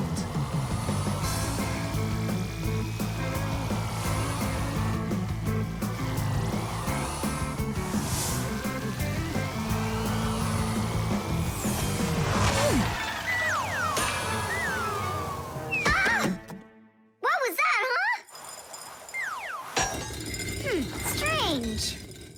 Tom Thomas isn't here. There's no way these toy soldiers could have shot it themselves. Now that was a good shot. It wasn't real long, and not high either. And off target. It was pretty awful. It was good, but awful. I got it.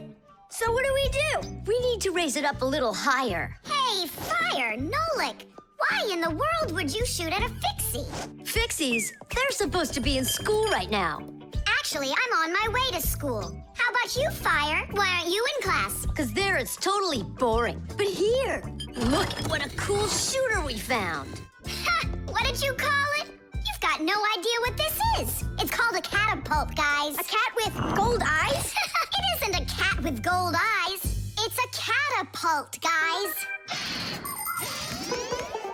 Catapults are ancient propulsion machines. They were used to shoot stones, heavy arrows, or barrels with burning tar. The main part of the catapult is a special piece of rope. It is twisted very, very tightly like a spring. The rope is then wrapped around a big spoon. And then, if you pull the spoon back, put a stone in it, and let it go, the catapult fires a shot. Ooh, and the stone flies far, far away. Uh-huh. All right, so here we go. Ha! Came up short. What do you mean short? What are you aiming at? You'll see. The spoon needs to go further back. Just a little. Guys, you're gonna break the glass. Nolik, now push. All right. Yes, right on target. Now let's fly out into space. Wait, what space? What kind of flying? Who's gonna fly? I'm gonna fly. Right out the window. Right up to the moon. First fixin' onto the world, Nolik. Are you ready for your flight into space? Yes, sir. Nolik, get out of the spoon now. I'll be the first Fixie on the moon. Yeah. Nolik, enough of this. What kind of joke is this? It's not a joke at all. He's gonna fly into space. And how come it's not you? Because he's lighter. Hold on. Humans didn't go straight into space themselves. They sent dogs out there first. Nah, Chusaka's not gonna fit in here. Simka, why don't you go and let us finish? Fine, I will go. But only after Nolik finds himself a helmet. You're right about that. I'll go find a helmet.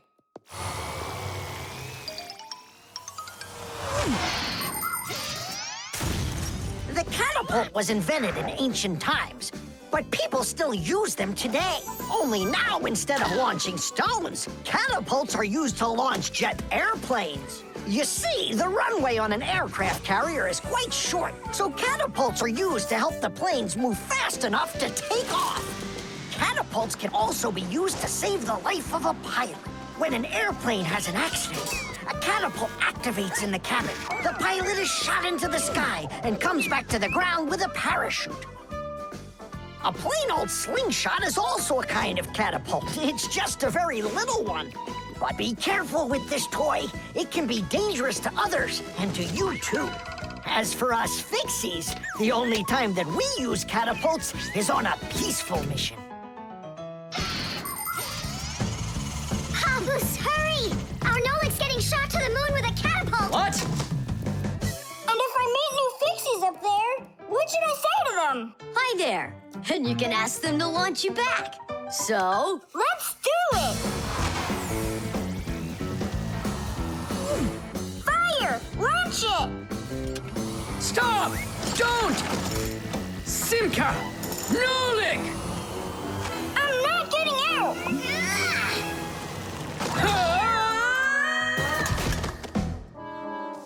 Whew! We're alive. Hooray! He flew all the way. Who flew away? To the moon? Nope, just a bit short. It's not our fault. You're just heavier than Nolik, and that's why you came up short. Papoose, maybe we can try one more time. What?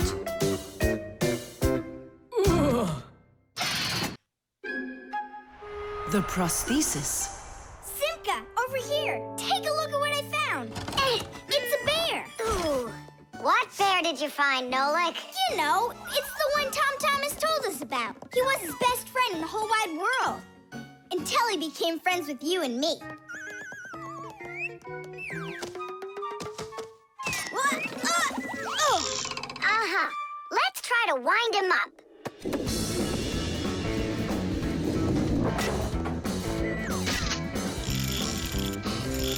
Come on, come on, come on. There you go. Now walk, Teddy. Go on, Teddy. Yeah. Oh, no. Poor little teddy bear. They ripped his leg and didn't care. We didn't rip his leg. It was already broken. It's all clear. A compound fracture. Then why don't we fix him? Tom Thomas will be so happy. Wait, it's not going to be that easy to repair it. We'll need a prosthesis. The human body is built around a frame of bones and joints. And if you break one of the bones, it'll usually heal by itself. The broken bone will grow back together, and you'll be back to normal. But sometimes bones or joints can break so badly that it's impossible for them to heal. When this happens, they have to be replaced with an artificial part called a prosthesis. A prosthesis can replace more than a bone or a joint. It can be made to replace a whole arm or a leg. And where are we going to get a prosthesis?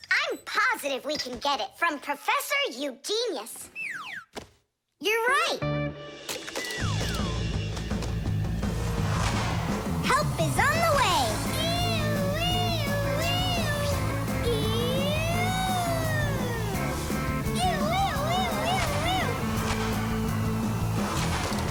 Hello, Professor Eugenius. Ah, I'm pleased to see you, dear children. How do you do? Hi there. Professor Eugenius, can you make a prosthesis? What, have you broken something? No, not us. It was the bear. He broke his leg. What bear? The teddy bear that used to be Tom Thomas's friend. Ah, now I see. Today, with the help of modern prosthetics, more is being replaced than just arms and legs. For example, if you lose a tooth, it can be replaced with an artificial one. That's also a prosthesis. And there are times when a person starts losing their vision because the lens in their eye gets foggy and can't focus. For this, there's another kind of prosthesis, a new clear artificial lens. A prosthesis can also be used to help people with poor hearing. A tiny device can be put inside of somebody's ear so they can hear what's going on. And that's not all. People have also learned how to treat a sick heart by replacing its worn-out parts with prostheses. What fantastic inventions these prostheses are. It's amazing what they can do. They help people live a full life. Professor, is it working out? We'll know soon enough.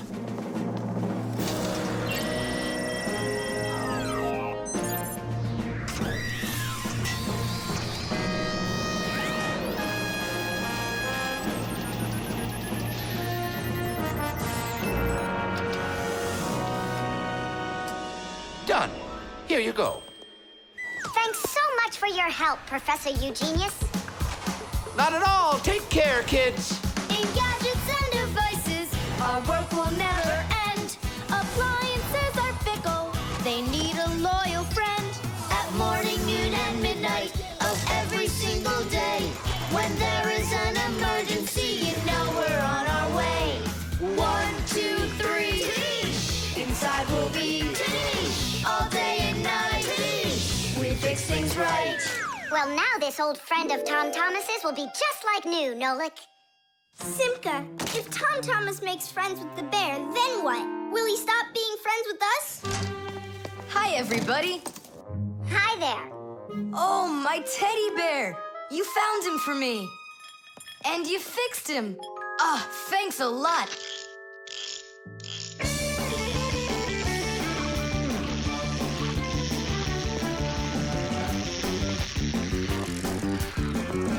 Yeah, it's just like Grandpoo said. A friend that's old is better than two that are new. Who's new and who's old? Well, the bear is old. And we're new. Nolik, it's not true. You're the Fixies, guys. You're my very, very best friends in the whole wide world. Teesh!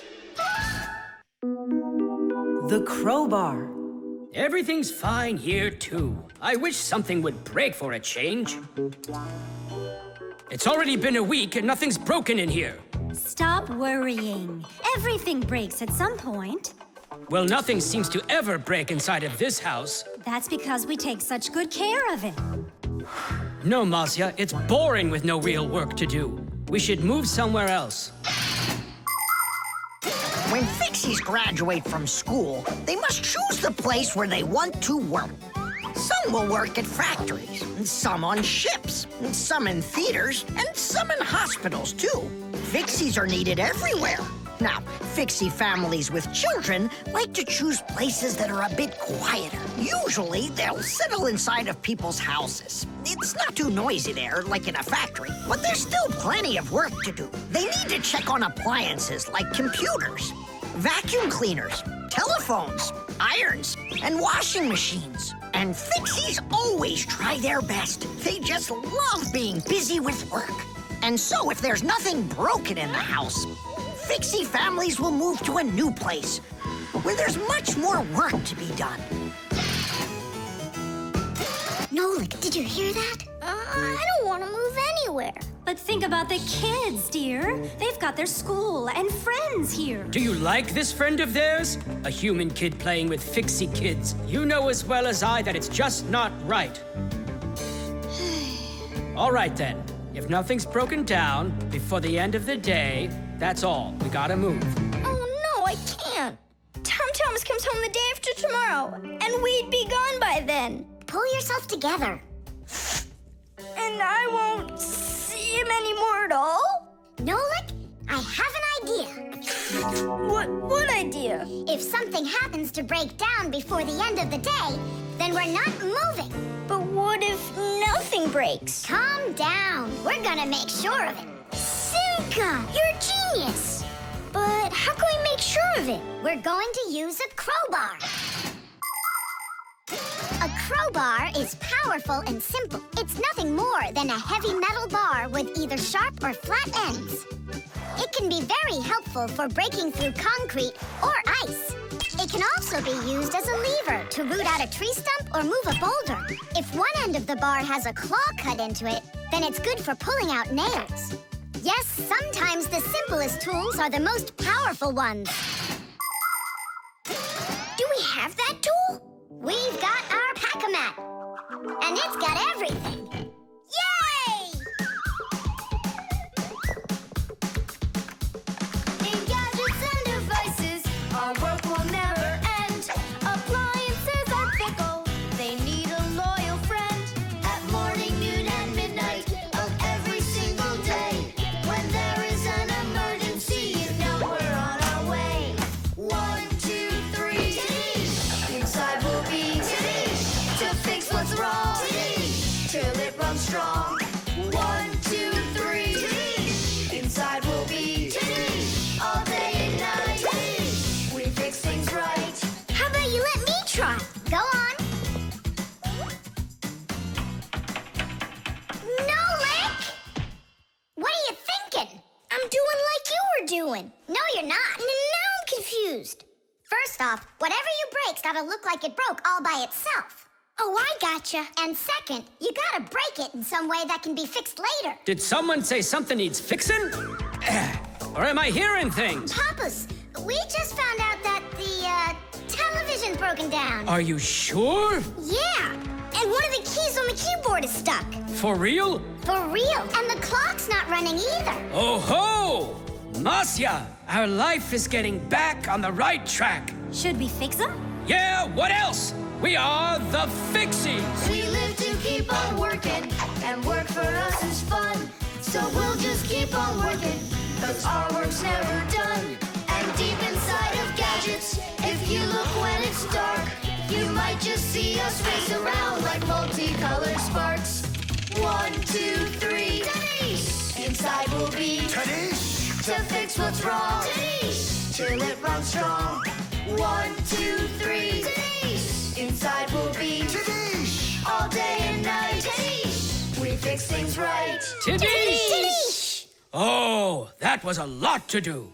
You'd almost think that somebody broke it on purpose. Well, we didn't do it. It broke by itself. Yeah, this apartment still needs a lot of work. We shouldn't move anywhere. I like it here. So do I. It's the best. See, we don't need to go anywhere. Nolik's cube. Tom Thomas, you'll be late for school if you don't stop. School? Don't you worry. What's he breaking this time? This time, nothing. He's solving a Rubik's Cube, Nolik. Whose cube is it? The Rubik's Cube is the most popular puzzle game in the whole world. It was invented by Professor Rubik from Hungary. A cube has 6 sides on it, and on a Rubik's Cube, each of these sides has 9 squares that are all the same color. You start by mixing up the colors.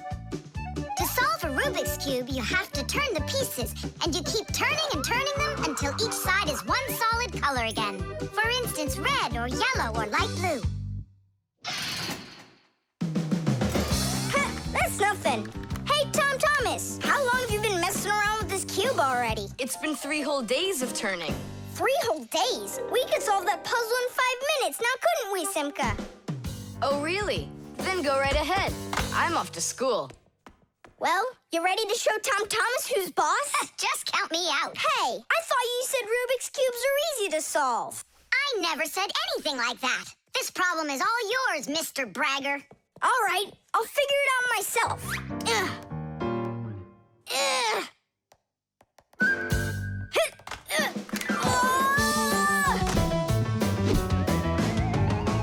Hey, Nolik, looks like you've got a problem. Oh, hi, Fire. No, I'm good. Just solving this Rubik's Cube. Yeah? Can I do it with you? What, you can do it? Of course I can. How hard can it be? You'll see for yourself. Try getting all the red squares on one side. Piece of cake. Now hold it tight. Great, I'm with you.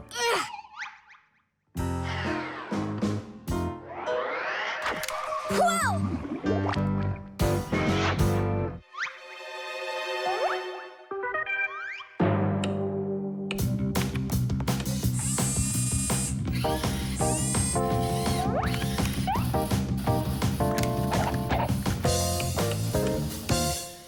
You mean like that? Class. And what about this side? What? This side's gotta be all blue. Okay, let's go fix it.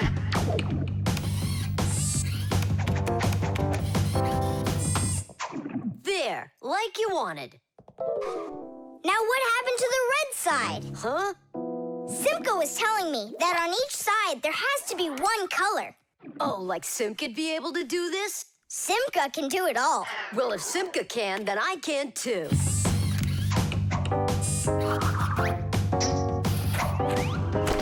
Oh! Fire! You busted the cube! I didn't bust it. I took it apart. Now let's put it together. And not just any way, but the right way. Puzzles are toys, games, or problems that force you to use your mind in a clever and creative way. Take a labyrinth, for example. In a labyrinth, the challenge is to find the one way to get through a series of tangled corridors. Another fun puzzle is a jigsaw puzzle. Here, you need to put together a picture out of many little pieces. For this, you need to not only pay attention, but be patient. And there are all sorts of puzzles for the computer. One popular computer puzzle is Tetris. In Tetris, different shapes fall down the screen, and you have to think quickly to get them to line up into rows. And solving puzzles isn't only a great activity for people, it's good for Fixies, too. That's right, puzzles are like exercises for our brain. There, all done. Nolik, you better hurry, because Tom Thomas is on his way home. Hi there, Simka. Just take a look at this. We did it. I can't believe it. How? Oh, it was a piece of cake. Simka, Nolik, I'm back. Well, I'm out of here. Ciao! Woohoo! Wow, you really solved it. It was Nolik. Nolik, you are cool. So how? You see, first you break it apart into all of the pieces, and then you put it all back together. No. That's cheating. You gotta turn the cube, not take it apart. Now I'll solve this cube, honestly. I don't think you can. Why, so sure? I glued it together. How come? So you'll stop straining your brain with it. Now the cube will always be the right way. But if it doesn't turn, it's not a Rubik's Cube. Well, yeah. Now it's a Nolik's cube, right? The armor. 23, 24, 25. Ready or not, here we come. I heard him. He ran into the hallway. You check the kitchen, Nolik, and I'll check the living room.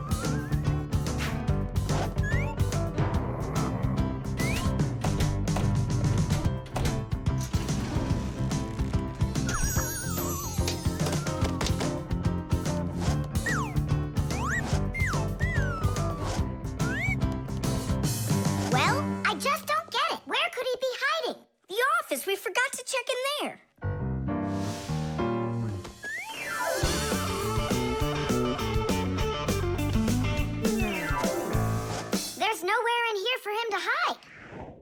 Inside the shark.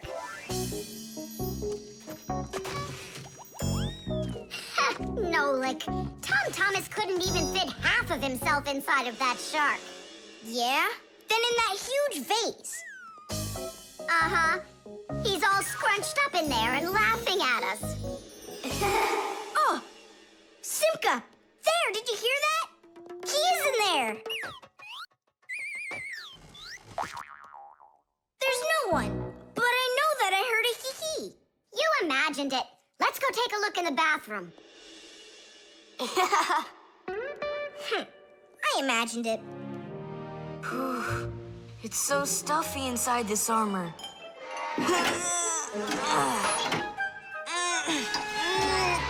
The arms got stuck.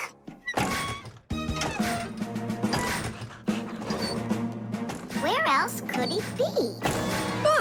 Who is that? Ah! Simka the Knight! He came to life! Well, how much longer are you gonna look for me? Armor is very hard clothing worn by warriors to protect them against swords and arrows. People started making armor in ancient times, but the full body armor that knights wore didn't start until the Middle Ages. The armor worn by knights on horses was heavy. It could weigh 100 pounds, and if a knight got knocked off of his horse, he'd need help to get back up again. By the way, the knights' horses, they wore their own heavy set of armor for protection. Hey, did you turn into statues? Tom Thomas? Is that you in there? Who else? Lift up this visor, I can barely breathe. And how come we should do it? 'Cause I can't. Don't you see? My arms got stuck. We see. You look funny. Funny to you, but now I'm stuck and I can't get out of here. Come on, help me out, please. Great! Chusaka's just what we need right now. Chusaka, what's wrong with you? It's me. Hey, stop it.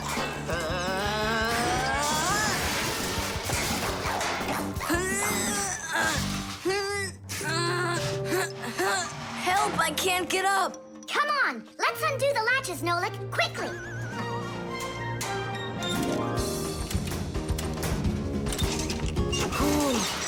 Thanks for helping me. It was nothing. I couldn't have done it without you. Let's put the night back together. Uh-huh. Before Dad gets back. Protective clothing isn't just for people who are fighting in battles. Travelers put on special nets to protect themselves against mosquitoes and gnats. And beekeepers wear protective clothes too. If they had nothing to protect them from bee stings, their job would be quite painful. Without their protective clothing, it would be impossible for firefighters to go into burning buildings and save people. And how could astronauts go into outer space without special clothing? It's freezing up there and there's no air to breathe at all. And that's why they wear a special costume called a spacesuit when they travel. The spacesuit not only protects astronauts from the cold, but supplies them with air so they can breathe. By the way, the Fixies also wear protective clothing so they can stay safe while they work. Well, there. Did we get it right? It looks like we got it right. Only, where's the helmet? Nolik went to get it. Tom Thomas! Helmet delivery! Thanks there, Chusaka.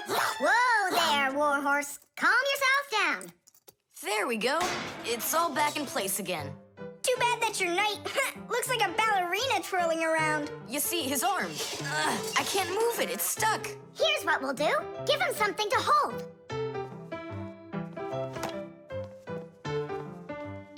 Well, how's that look? Perfect.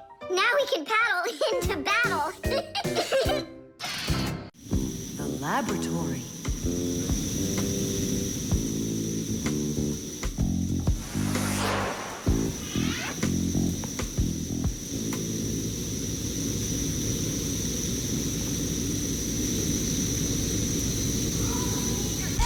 You've got to get to the school right away!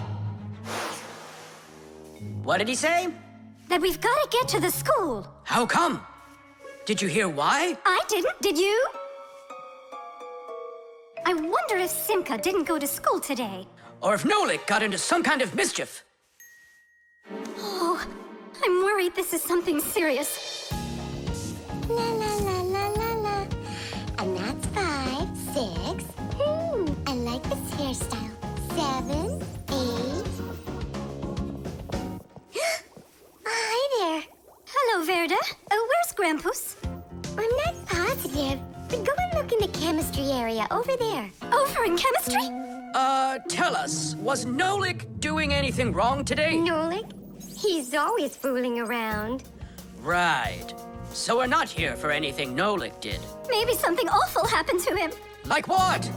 Well, how about anything? This isn't just a school for Fixies. This is a laboratory. The laboratory where Professor Eugenius works is always humming. In the mechanical zone, Professor Eugenius tests all sorts of different devices to see how well they are made. In the chemistry zone, he conducts experiments on the quality and safety of food. In the electrical zone, he repairs electrical devices and checks their safety. Unfortunately, the professor can be absent-minded, and that can cause things in his laboratory to bubble, spark, or even explode.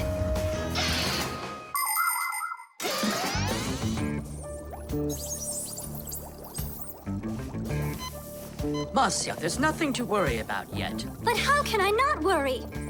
Digit, have you seen Nolik anywhere? Do you know if anything's happened to him? This is a laboratory here. Who knows what could happen to anyone? Like what? What are you saying? Like that. I told you, things happen here. And where? Let's go, quickly! Marcia, no need to panic. Tula, it's so good you're here. We really need your help. What is going on? There! Grampus! What? Where? In the mechanical zone, there! And Simka and Nolik, there! They're all there! Oh, my children! Don't lose your head. Oh! Oh! Marcia is my wife, and the mother of our children, Simka and Nolik. Marcia is a real beauty, a kind and gentle soul, and a wonderful homemaker. She is also a very responsible and extremely skilled Fixie. She is our family's expert in kitchen appliances and gadgets. Marcia works from morning till night, fixing and cleaning anything that is in need of her expert care, because she just loves when everything is clean and tidy. But most important for Marcia are her children.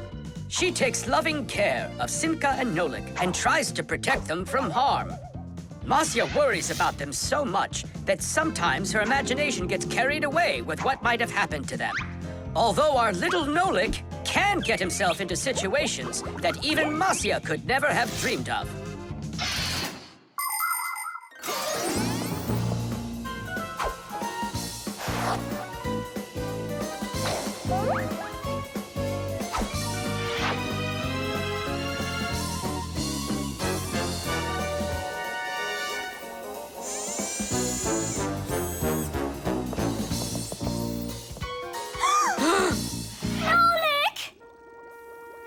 Tight! We'll save you! Hey! You're alive! What's going on? I don't need to be saved from anything. So it's Simka we need to save, not you? I don't need saving either. I'm fine. And what are you so worried about? Everyone's alive. Then why did you make us come here? I need you to help with a little accident we had. Nolik, was this your fault? Oh, no, it's not Nolik's fault. Quite the opposite. He was trying to help me fix it. Harpus, we need you to help us with one of the pieces that we couldn't get back in place. This one? Tadish! Oh, a perfect repair. Huh, that was really the only reason we had to rush here? Why not? There was just no way we could let this wait, so I sent for you. But Fire said... Why fire? Why is it always fire? How come you had to scare us so badly? I'm not the one who scared you. You did that all by yourselves. Reflexes. Add this to that. Now what do you get? 3. Don't you remember? Bark, bark, bark. All you have to do is bark 3 times. That's too hard a trick for Chusaka. Maybe you could teach her to jump through a hoop. I already tried. She just sits there. Come on, Chusaka, give it a try. Try showing her this sugar. Chusaka. Alley-oop. Come on, jump. See you, Tom Thomas. It's time for us to go to school. See you later, animal tamer. Great job, Chusaka. Our lesson for today is on the subject of reflexes. I'll write it here for you. What's the lesson? Someone's late again. Ah, colleague, my glasses are gone. Are they here? They're right there on your forehead. Ooh, how about that? Forgive me for interrupting. Let's continue our class. And so... Thanks so much. So you turned into screws again. Does anyone know why that is? Because we have to hide ourselves from humans. But you don't have to hide yourself from Professor Eugenius. But we didn't know it was him at the door. Right you are. You had already transformed before you had time to think. And that's what we call a reflex. To explain it in simple words, a reflex is when our body reacts to something automatically without needing any time at all to think about it. When we touch something very hot, we instantly jerk our hand back. When we're about to fall, we swing our arms and legs to try to keep our balance. Just imagine what would happen if we started thinking how and in which direction to move them. So it's fair to say that our reflexes help to protect us.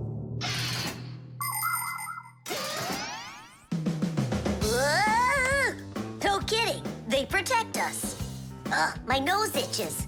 Achoo! Excuse me, I didn't mean it. Professor, sneeze. Is that also a reflex? It most certainly is one. Fire didn't want to, but then his nose tickled and achoo. Bless you, too. Thank you. And do dogs also have reflexes? Of course dogs have reflexes. All animals do. Yeah. It's something all good animal trainers know. They use the animals' reflexes to teach them tricks.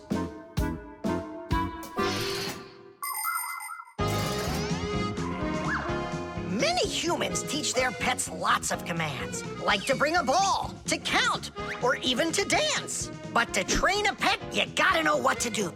A good animal trainer always has plenty of treats handy.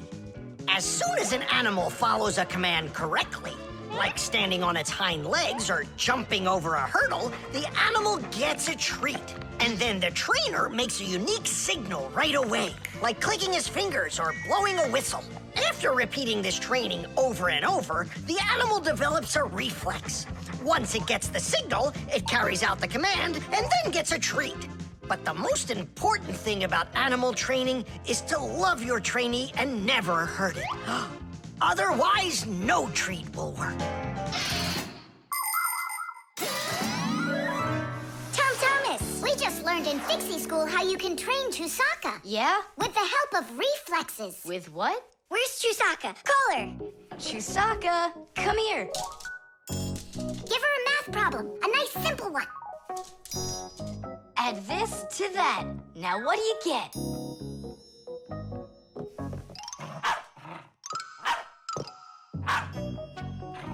It's a miracle! 3! You got it! No, it's not a miracle. Science is what it is. You know how Chusaka barks whenever she sees a Fixie around. That's what we call a reflex, you know. I understand. And do you know how I can teach her jumping? Well, we didn't figure that out yet. Wait a sec, I know how. Chasing Fixies. Isn't that one of Chusaka's reflexes? Probably, That's great, so let's go and train the dog. Nothing's ever too much for a good friend. Chusaka.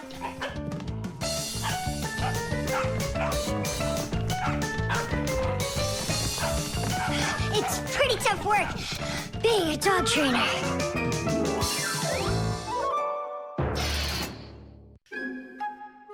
Batteries. you'll be a strong and splendid tree.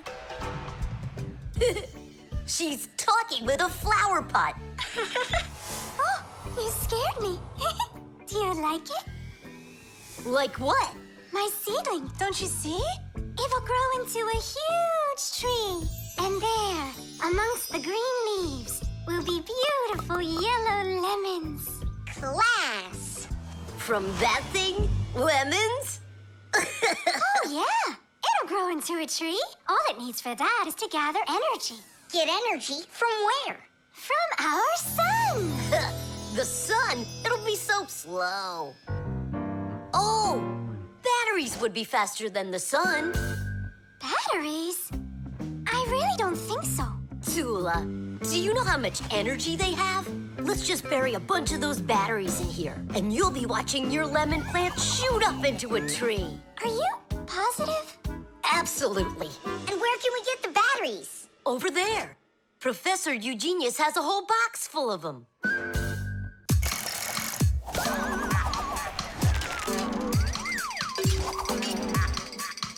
Batteries, batteries. We use them every day and need them by the ton. Batteries, batteries. They give power to appliances so they can run. Batteries, batteries, batteries, batteries, batteries, batteries. That does it. We'll be seeing the first lemons before the week's over. The first battery in the world was made in Italy more than 200 years ago. When two different kinds of metal were placed in salty water, electricity started flowing through a wire from one piece of metal to the other. Many years have passed since then, but batteries still work in pretty much the same way. Today, you can find batteries being used for electricity just about everywhere. Tiny batteries are used inside of wristwatches, while big batteries can power cars and even ships. With new batteries being produced by the millions, we have to think, how should we get rid of the old ones? You can't just throw away batteries because they'll poison our soil and water.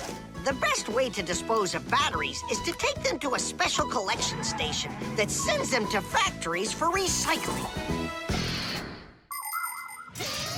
Yes, it's a terrible idea to bury batteries. You can kill any plants that are growing there. And this is the very reason why Professor Eugenius puts all of his used batteries in that box over there, so he can dispose of them properly. Hey, where are they? Oh, my seedling. We harmed you. What? Where are the batteries? They're in the flower pot. How come? So the lemons would grow faster. From the batteries? Who came up with that idea? It will die! Hurry! We gotta go save it!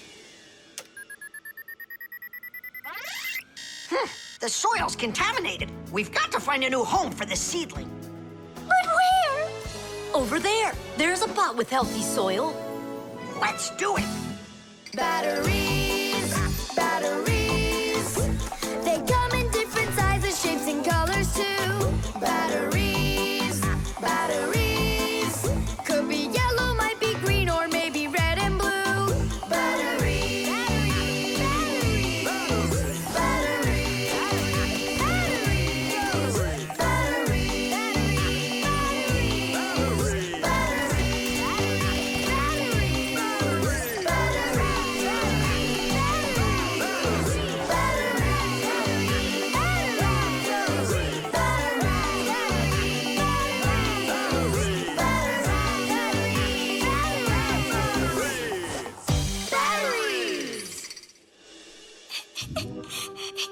Don't cry, Tula.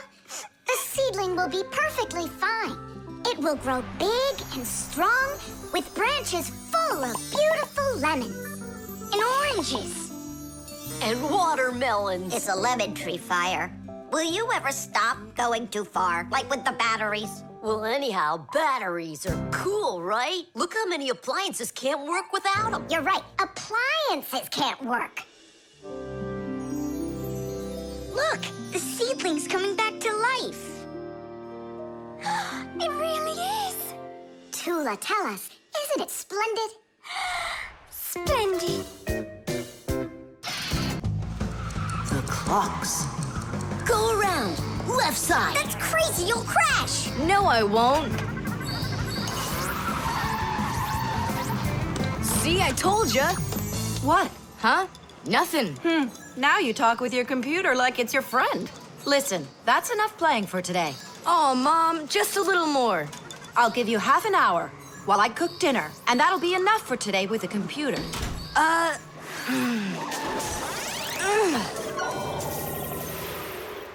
This stinks. I'll never get through all of these levels in half an hour. No way. Hey, but what if we could stretch out the half hour? How? We could take the hands on the clock and move them back a little. Mom will catch us. Fine, then let's slow down the speed of the clocks. Yeah, But how? You gotta know things like that. Since olden times, many clocks run with the help of a pendulum.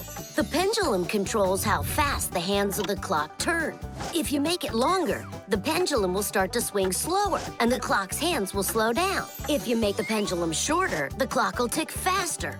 Most clocks that are made today don't use pendulums. They run with the help of springs or with an electronic chip instead. But even so, there are ways to change the speed of these clocks, too.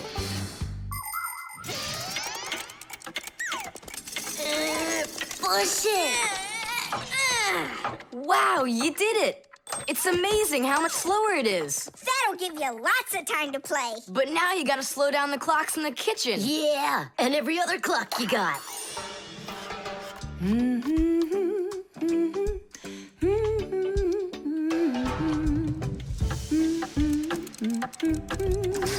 I just have to turn this to make the pendulum longer. Uh-huh. And now the clock will go slower. Tadee! Fire! Now that clock over there. Let's go do it. That's it! We slowed down every clock, and your mom didn't see a thing. That's great. Yeah. Wow, Tom Thomas, you're cool!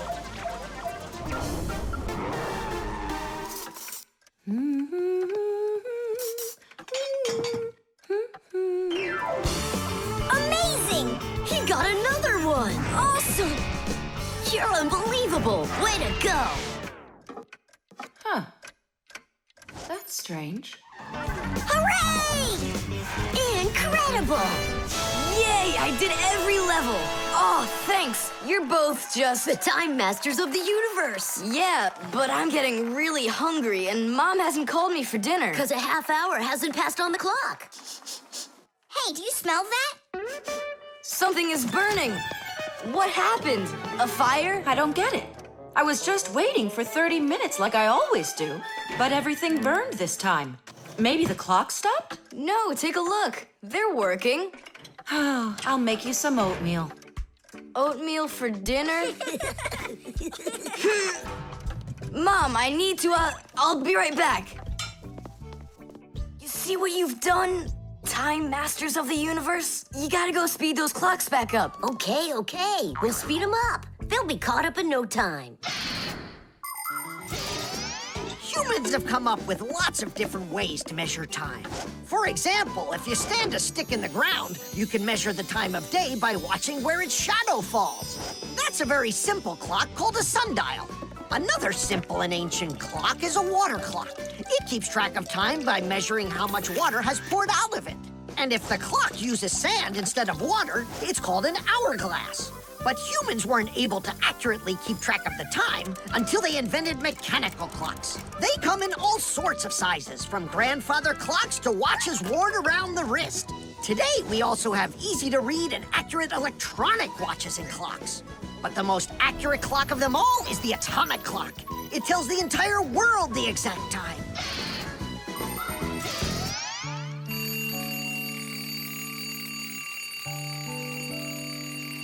Tom Thomas, why is your alarm clock ringing in the middle of the night, huh? Really? Is it still night out? Look, Tom Thomas. But the clock says that it's morning. Interesting. Yesterday, Fire and I sped up all the clocks, so that's the reason the alarm went off. Sped them up? Are you crazy? Tom Thomas asked us. So what do we have to do now? Don't you know? Get to school, it's time. I'm joking. Go back to sleep. Don't worry, I'll get all the clocks working right again. Can I go and fix them with you? Ha! Fix them? You boys are the ones that always make the problems. The bee. Tom Thomas! Hello. How come you're eating jam straight from out of the jar? Because it tastes so good. Oh, a bee!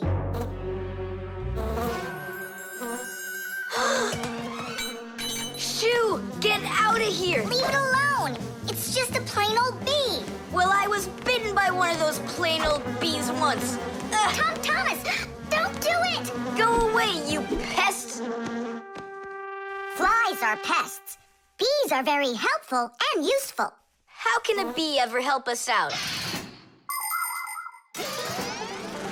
Bees are hard workers. They are constantly collecting nectar from flowers. Flying from flower to flower, bees transport pollen on their bellies. Thanks to this process of pollination, flowers produce fruit and seeds. In other words, bees help plants reproduce. The bees use the nectar they collect to make that delicious sweet honey loved by kids of all ages. And bee honey is not only delicious, it's also nutritious. So I'm still afraid of it. What if it bites me? Bees don't bite, by the way. They sting ya.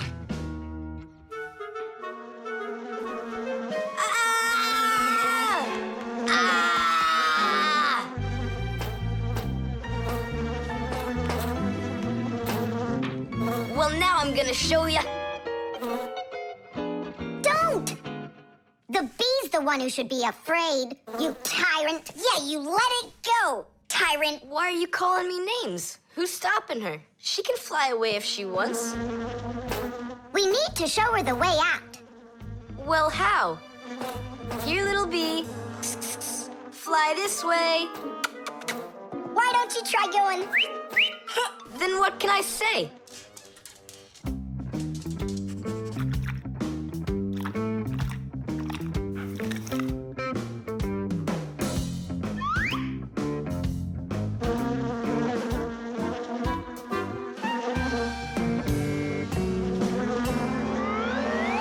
Chusaka, don't move. It'll sting you. It doesn't want to sting. Both of you like to eat sweets. You like eating jam, and so does the bee. Why don't you carry Chusaka to the window? Go on, fly. No, that's not gonna work. You need to go and get more jam. Here, little bee. Yum, yum. Go on and fly. You're free. Let her eat first. Don't be greedy. I'm not being greedy. If she eats, she can make honey out of your jam. Long ago, people could only collect honey by destroying the nests of wild bees. And that went on until someone came up with the idea of taming those insects. They started by leaving enough honey for the bees to survive through the winter. People took care of bees in these hollows until they learned to build small houses for them called beehives. And a town made of these bee houses is called an apiary. Bees live and work together in the beehives making honey, while beekeepers take care of the bees and collect the honey. Bees are real team players. They tell each other where the best flowers grow. Do you know how they do it? One of the bees does a dance, and then the rest of the bees watch the dance and learn where they need to fly. You poor thing.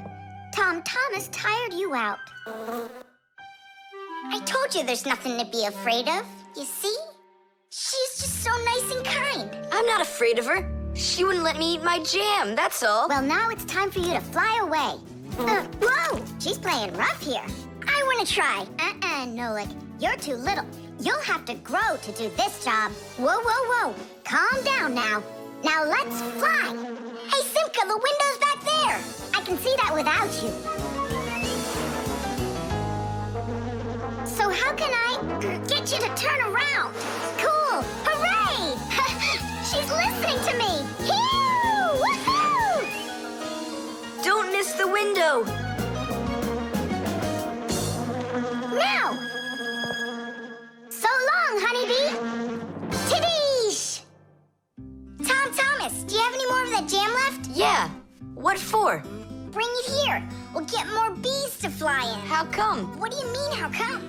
Because it's my turn for a bee ride. The draftsman. Boo! Ha! Huh? What? Hi there, Tom Thomas. What are you drawing? I'm not drawing. This is called drafting. What's the difference? Tell me, is that a circle? Sure is. And that? It's a circle, too. Only it's a rounder one. Of course. That's because I drafted it with a compass. And now I've got a real target. So now I'll load my dart gun. Whoa! Why'd you shoot that thing at me? It was the gun. I didn't even pull the trigger. What? Did it break? Let's open it up and see. There! This little part broke. Let me go find Papoose. He can help you. He can make another one. A brand new one. Wait, I can draft a technical drawing. Will Papoose understand how to read one of those? Are you kidding? Papoose is an expert at everything.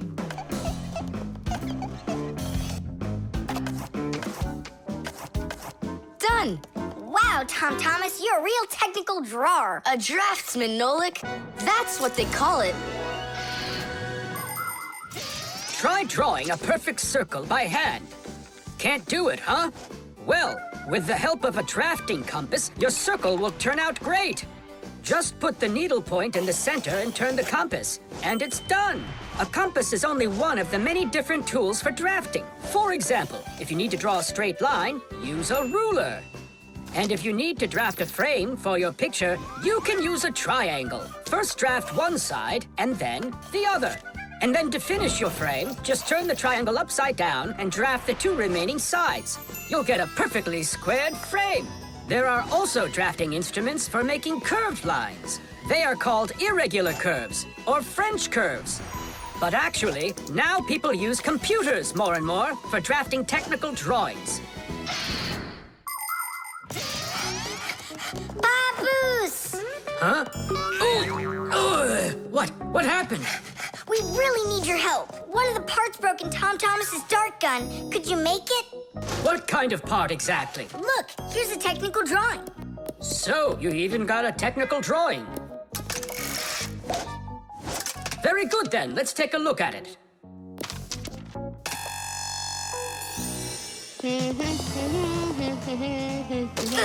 Here you go. Super! Let's see. It's not gonna work. You see, it sticks out here on the side. I need to draft another technical drawing. Papoose! Huh?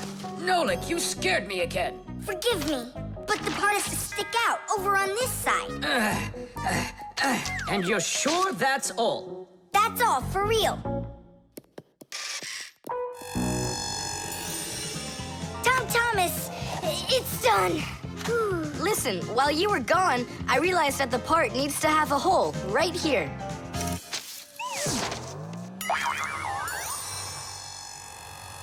Papoose? Again? Sorry about this, but there's a hole in this thing, too. A technical drawing is a special kind of drawing. It has to precisely describe the thing that needs to be made. To do that, the drawing must be very accurately drafted and include all of the measurements. And that's not all.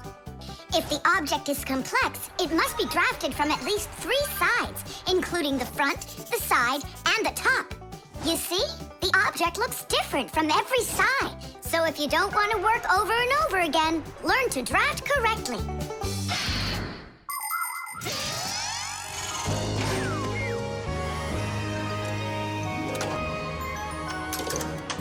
Kaboom. It works.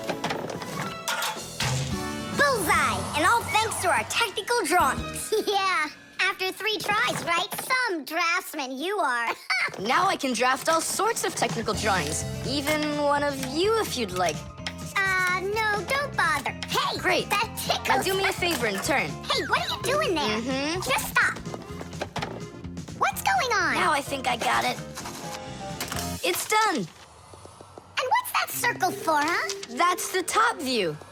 You know what, Simka? That's what you really look like from up here. Nolik, take this over to Papus. He can use it to make another Simka. No thanks, Tom Thomas. For me, 1 Simka's enough. The wires. Quiet down. Get ready for your lesson. Be quiet. Quiet down, please. Oh, it's so hot here. In today's class, we'll learn about... Whoa! What was that, huh? It must have been an earthquake. Yeah, it was an earthquake. Hooray! Sorry there, Professor. Ooh, I have to find an outlet so I can plug in this fan. Ooh, it feels terribly hot. It sure does. Well, keep looking. You'll find one. Now then, where was I? Oh, right. Today, No, it's impossible. In this whole laboratory, there isn't one free outlet. Look at this. Just pull out one of these wires and then you'll have a free outlet. I can't. I fear I could pull out a plug for something important. Volt himself would get all tangled up in these wires. Whew. Don't worry about it, Professor Eugenius. We'll find a free outlet for you. that's right, my colleague. A cup of tea will do you good, so just go relax. Thank you, my colleague. And as always, I'm eternally grateful. Fixies have opened schools for their children in all sorts of different places, like factories, stores, and warehouses. Anywhere where there's lots of machines and appliances and places to hide from humans.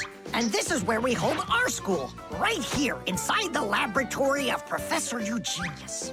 It's a fantastic place for me to hold class. Every day, new devices, materials, toys, and even food are brought here for examination. And there are lots of scientific devices and tools to study here as well. But most importantly, we never need to hide from the head of the laboratory. Because my colleague, Professor Eugenius, is someone I'm proud to call a friend. He loves Fixies, helps us anytime we need, and will never let our secret out. What should we do first? We have to start out with pulling apart these wires. That'll take a second.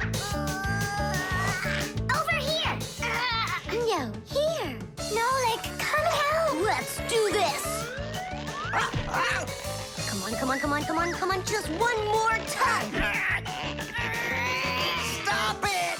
I can't get out! Loosen the wires! We need to pull out this one! Stop this nonsense, will ya?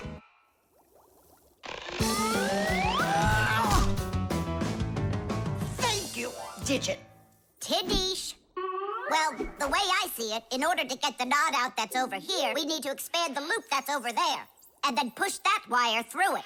And then do it again from the other end. That's it. Very good, girls. Hey! Now pull it hard. Perfect.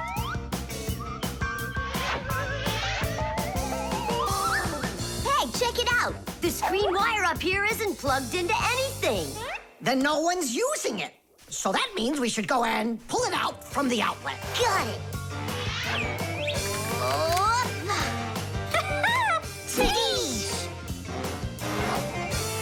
Vera, here's another wire that isn't plugged in. I found another wire no one's using. Simka and I found it together. Nolik, why are you so upset? Because you guys are doing all the work. How about this wire? Nobody's checked it yet. Really? Oh, wow! What?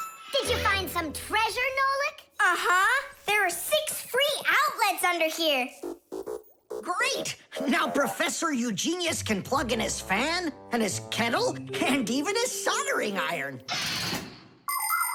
To get electricity to a device that doesn't use batteries, you need to plug a pair of wires into an outlet. But it's important not to let the wires touch one another, or the electricity can burn them out. That's why wires are covered in plastic or rubber, so the electricity won't pass from one wire to the other, or to us when we touch them. So always be very careful with wires. And never, ever touch a bare wire. You could get killed by the electric shock. Oh, what would I do without my wonderful friends? Thank you. Sorry. I wanted to. I should go. Go ahead. That's a great idea. And we'll start our class. What were we talking about? All about wires. Well, it looks like our class is over. Time to go play. The baby monitor.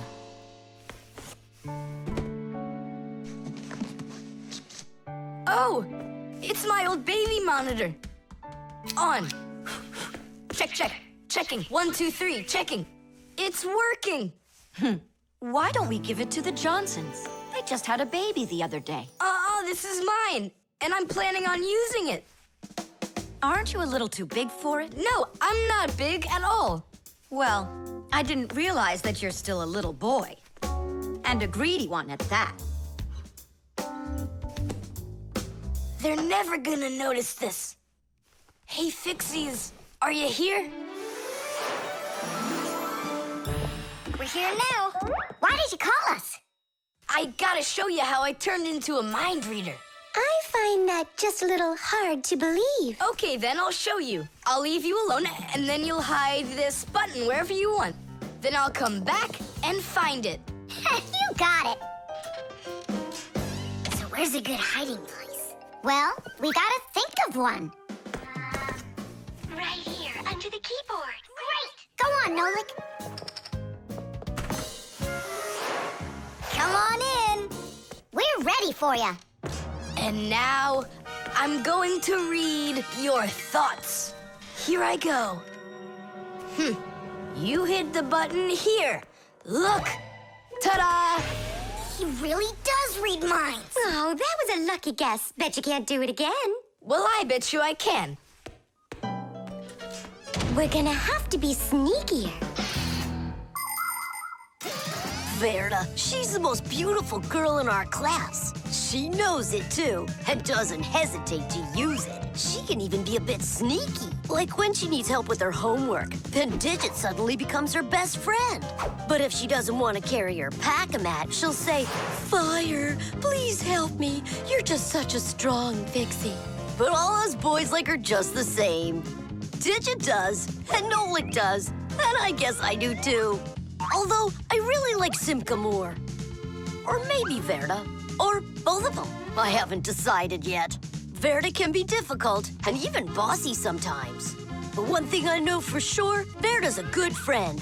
A friend that'll always come help. Well, that is if she's able to pry herself away from the mirror.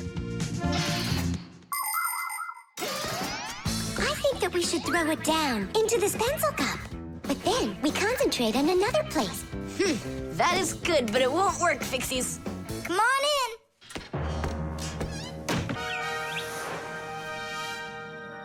Uh-huh. Aha! It's in here. Tidish? Simka, were you thinking about the cup? No, I swear. And my mind was blank. Then who did, huh? Uh-huh. Tom Thomas, what do you say we go again? As many times as you want. Shh, I know how he's been doing all of this. It's a baby monitor. That's how we can hear what we're saying. I don't get it.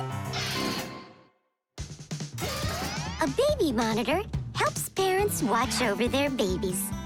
The system has 2 units that look like wireless telephones. The parents keep one of the units by their side and put the other one in the room where the baby is sleeping. If the baby suddenly wakes up and starts crying, the unit in the baby's room will pick up the sound and send it by radio waves to the parents' unit. Mom or Dad will hear the crying and go and comfort their child. And so he's listening to us now. This time I know what we should do. We'll hide it under the globe. Ooh. Go on. Uh-huh. Aha! Huh? Where is it? If you read our minds, you'd find your button under the baby monitor. You tricked me. That's really not nice. And spying on us is nice, you think? I'm sorry, I just thought it'd be fun. Well, anyhow, Tom Thomas, you're too old for this thing. Unless, of course, you still need it. I'm not a baby. I was just, checking it. I'll go and give it to Mom. Mom, I'm not greedy. About what? Let's give this monitor to the Johnsons, and this car is for their baby boy. I don't think that baby's big enough yet for your car. So what? Soon he's gonna get bigger and become a big boy, right? Like me. Knots.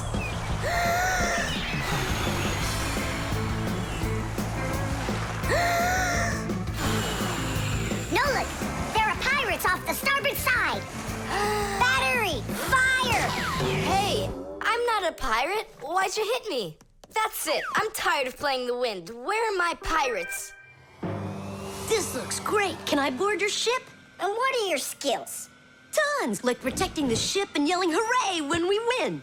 And how about good sea knots? Can you tie them? Of course I can tie them. Then tie up our treasure. And make sure it's good and tight. Pirates, prepare to attack! I got it. Whoa! That's done. Good enough.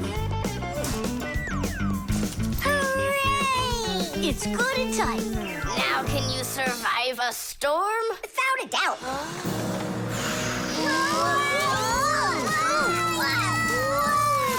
treasure! It's sunk into the sea. That was my mom's necklace we sunk. I'll pick it all up, don't worry. No, thank you. We'll manage ourselves. He calls himself a sailor. Go and learn to tie some knots. Try tying 2 ropes into a knot.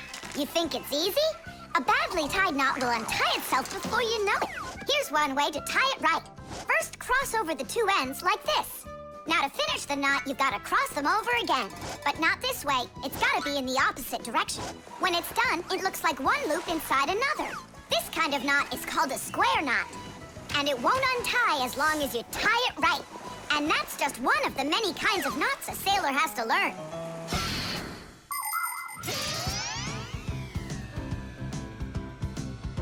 Oh! Okay. I knew I could tie it. Now what else is there to practice on around here? I found some more of our treasure. Here's another one. That's 19, but we're supposed to have 20. I know it because I'd counted our treasure. So what happened to the last one? Well done there. So what else could I tie? Perfect. I even remember what it looks like.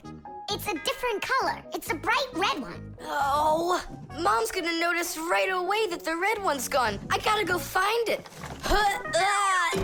Yeah, I think it's on the floor. Who tied my laces together? I was just practicing, sorry. And what else did you tie up to practice your knots? Not sure you want to know. You're funny. Let's go untie them.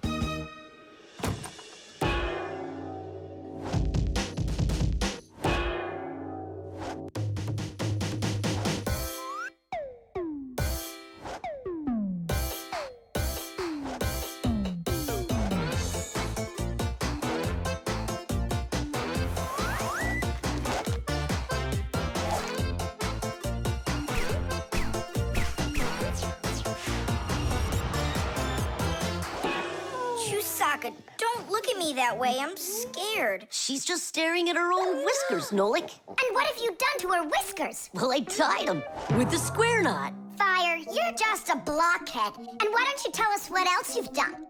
Well, okay. I tied a decoration on her tail. That's where it is. We were looking everywhere for that thing. Fire, go and fix everything you've done. Chusaka, don't run away. Don't be scared. We just want to untie the knots.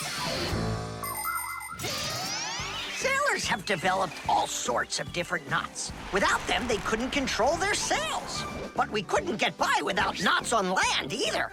Mountain climbers use tightly knotted ropes to help them climb and keep them safe. Fishermen tie hooks to their fishing line using special knots. You can't even pitch a camping tent properly without making a knot. When people sew, they tie knots in the thread to hold it in place. And doctors use knots when they stitch and bandage a wound. And a tie wouldn't be a tie if you didn't tie a knot in it. Sneakers won't fall off your feet. And the laces won't drag on the ground if they're tied with a proper knot. But sometimes things can get knotted up by accident. And that's one time when you don't need to know how to tie knots, but how to untie them. All aboard! Like that. Now the only thing left to do is tie a knot. Should I tie it? Are you sure it won't untie? You're joking. Why don't you go ask Chusaka if I can tie a knot like a sailor? The doorbell. Nolik! Nolik, what are you doing here? Just whistling a tune. Are you gonna whistle that tune the whole time Tom Thomas is away? He just left with his parents for a week, and we've got guests coming, remember? What guests? I invited everybody. The class? Yes, class.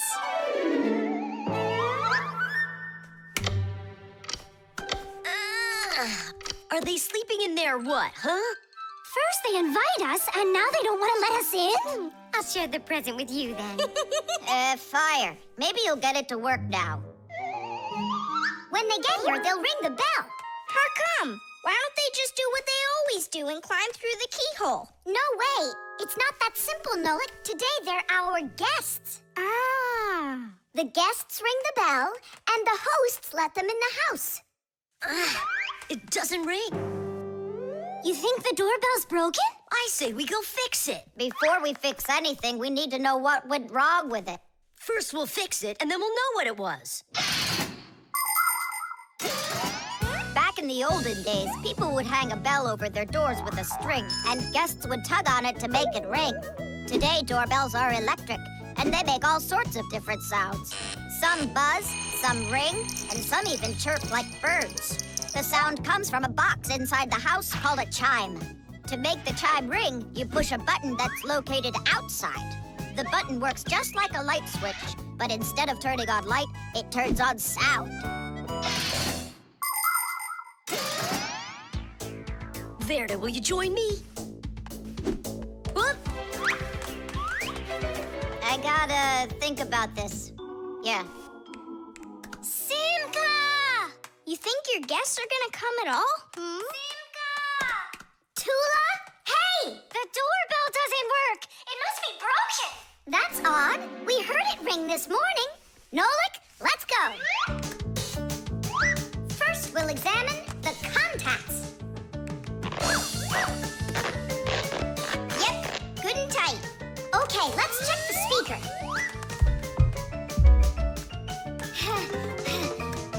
The speaker's fine. Maybe the electronics are the problem.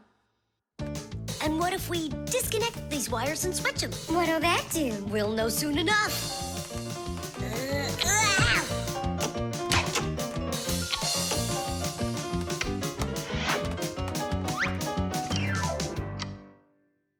You know what? Why don't we connect the wires straight together? Isn't that dangerous? We'll find out. Don't worry, nothing happened yet.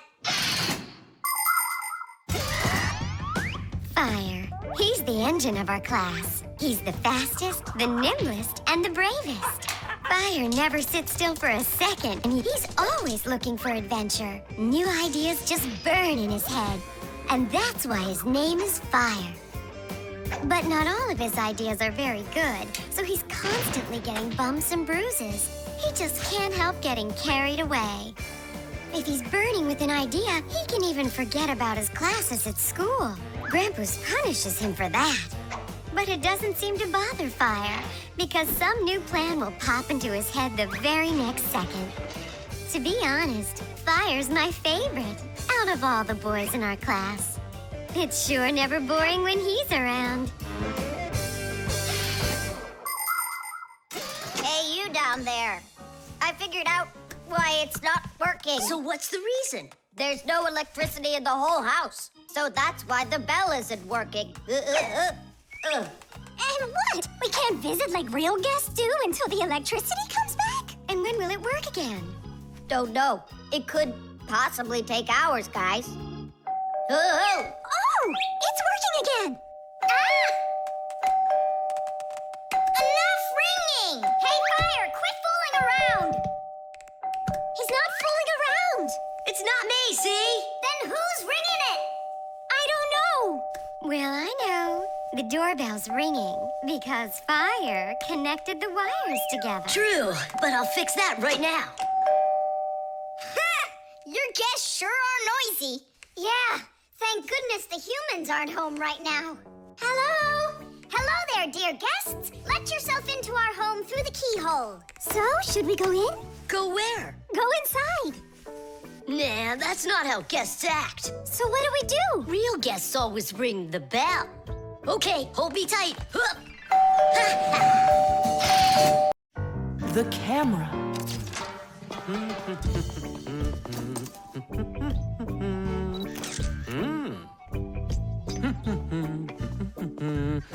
Stop right there and let me see how pretty you look today.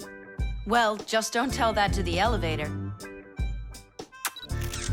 Bye-bye.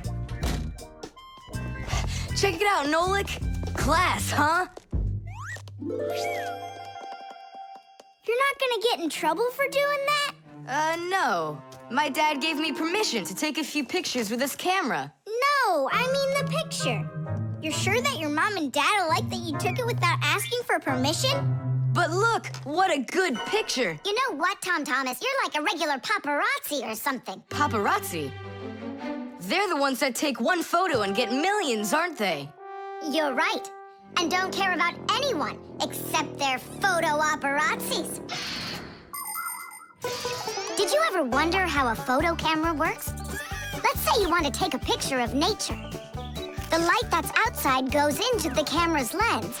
That's the glass eye on the front of the camera. The lens takes the light from the scene outside the camera and turns it into a tiny picture that's inside the camera. Then the picture is recorded onto a special electronic sensor called a matrix that's sensitive to light. Click, and there's your photo. What a great idea. Now I know.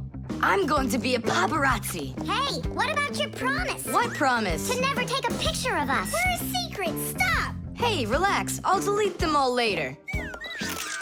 Tom Thomas, stop this right now. I won't until I get a photo of you. Nolik, let's run.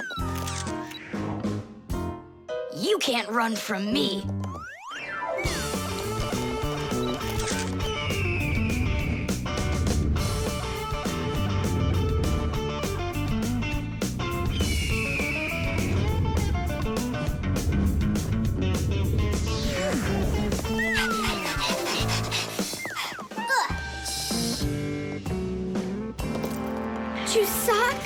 Aha! I've gotcha!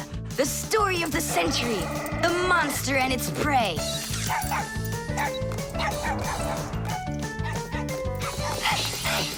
Tom Thomas! Help! No, he won't help, because he's a paparazzi.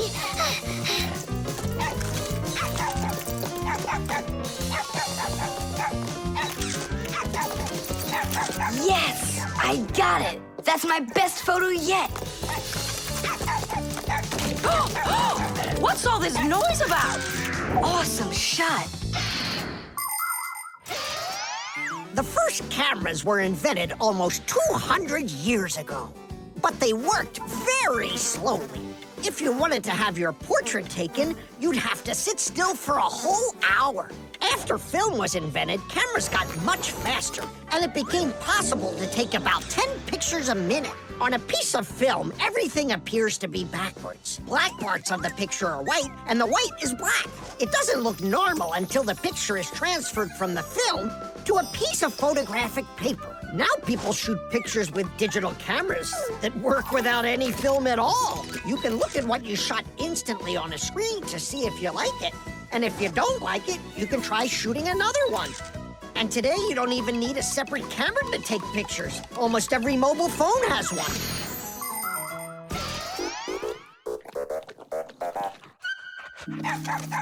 Simka and Nolik, are you in there? Hey, come out. I'll stop shooting photos of you. Aren't we friends? I'm sorry, guys. Well, your friends were almost eaten alive by a dog. Please forgive me. Want to look at the photos I took? Sure, go on, show us what you got. We're not in that shot. We're not there either. Ha! Well done there, paparazzi. Hang on a sec. I still got another one, and you're in it. I know for sure. Look! I'm zooming in. It's impossible. I don't believe it. It's possible. But when did you have time to turn into screws? The same time you were pushing the button. When we're scared, we can change faster than the blink of an eye. You lost. Paparazzi. And what are you gonna do with your millions, Mr. Paparazzi? Would you please stop calling me that? You got it, after every one of those photos is thrown away. All right, I'll delete them. And do I have to delete this one too? No, keep it. It's a great shot. I never even saw you take it.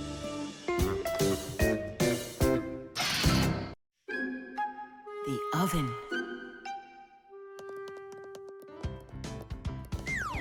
Now here he is, our death-defying acrobat. Nolik, don't! I'm not Nolik, I'm an acrobat. You're going to fall. I'm not going to. I see. Every single time with him, it's the same old story. He gets himself into trouble, and I've got to get him out of it. No, I'm falling. Whoa! Hold on! I'm just joking. Nolik, you're a knucklehead. Simka, Tula, we're down here. Look who's in trouble this time, huh? This isn't funny at all. Need some help? We can manage this ourselves. Right, Tula? Well, all right then. See you later. We gotta get out of here. Tom Thomas's mom is coming. Hide!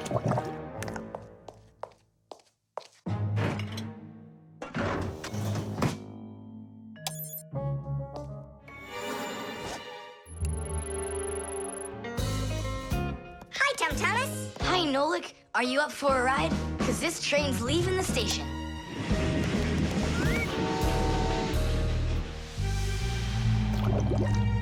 Nice place. It's the oven. It's beautiful in here and not hot at all. Splendid. It isn't hot right now because it only started warming up. An oven is a cabinet with a heater. It can get so hot inside that it'll roast whatever's in there. As a matter of fact, that's what ovens are for. People roast meat inside of them and bake things too. Some ovens burn gas for heat and others use electricity. They have special electric coils that get red hot and heat everything that's inside the oven. So be careful around ovens. A hot oven can burn you very badly.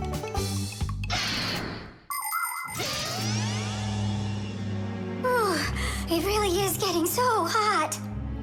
We gotta get out of this oven right away! Simka, we're about to get roasted in here. Yeah, inside of a fresh-baked Fixie cake. I don't want to. You think I do?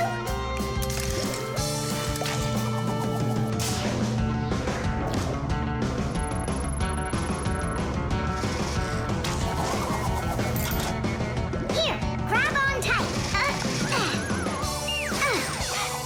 This way.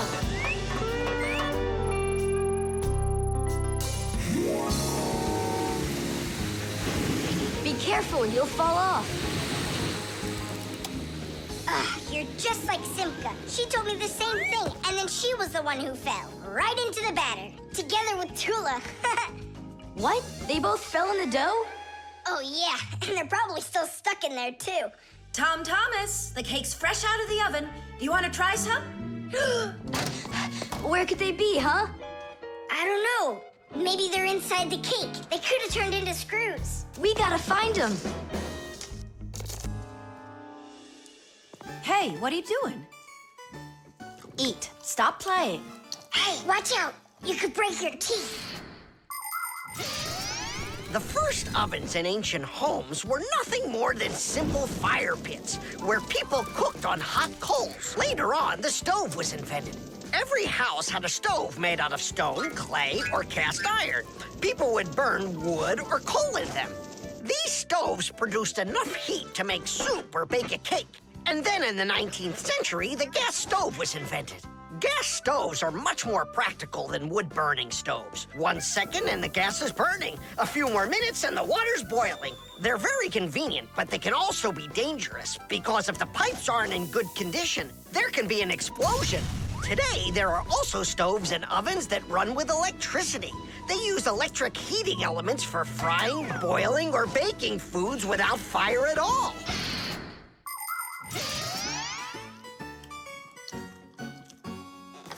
Tom Thomas, I think you'll explode. But it's so incredibly good. I just can't stop eating it. Keep chewing, Tom Thomas. That's as much as I can chew. Hey, what are you guys up to? Up to? We're trying to save you. You're not in the cake? Then how come I was eating all of this? I hate cake. Maybe it's because that's what good friends do. Yeah, he's a good friend who's got a really good appetite. The suction cup.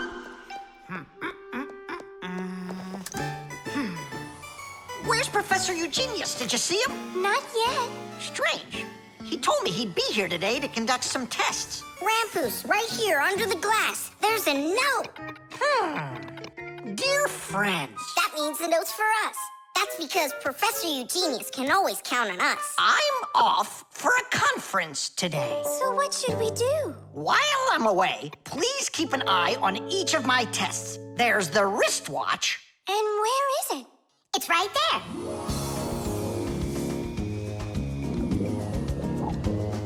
Look! How come the watch is in the water? So the fish can know what time it is? Nolik, don't be silly. This is the test he made for the watch. You see? It says water resistant right there on the back. That means that water shouldn't get inside of it. I see. So the professor needs to check if it will work underwater. Understand? Yep, I got it. The watch is working. So now, the doorbell test. We'll go look. It's over there.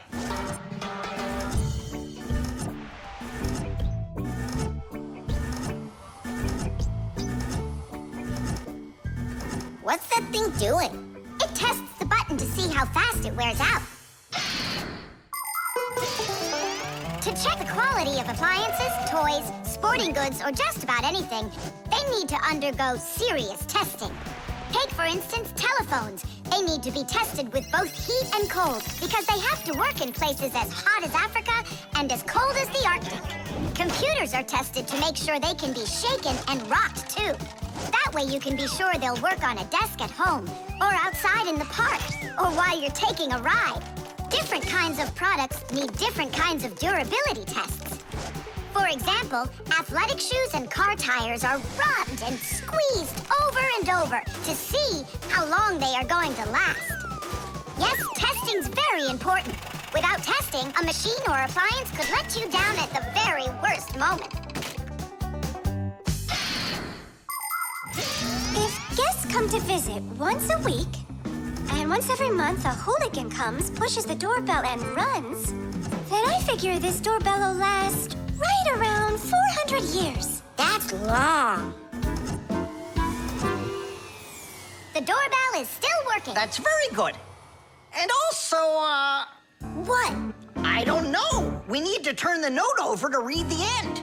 But how? Oh, raise the glass, that's all. Hup, hup, hup.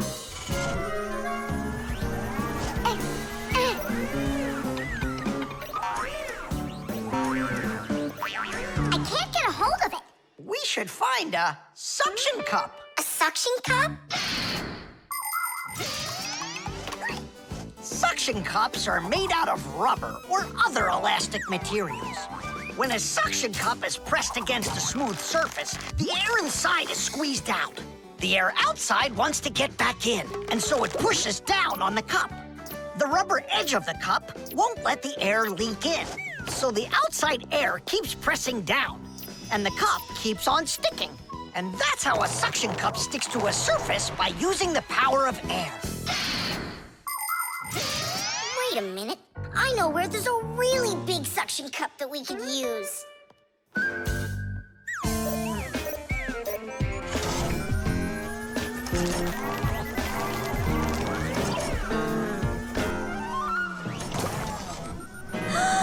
That's a huge suction cup, Nolik.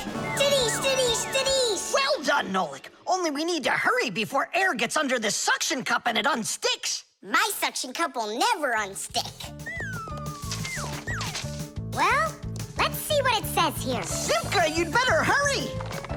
And make sure nothing gets broken here in the laboratory while I'm away. Huh, and what could get broken around here? Ah, the glass, look out!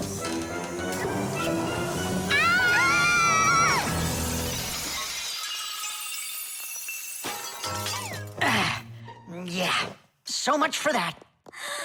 And who's going to clean up all this broken glass? You don't know? Nolik. He told us to use that suction cup. Simka, she was reading way too slow. Listen, there's no need to fight. I came up with the idea of the suction cup. I should clean this. Come on now, Grampus. We'll clean up this mess. Professor, I still think the suction cup was a great idea. Modeling clay.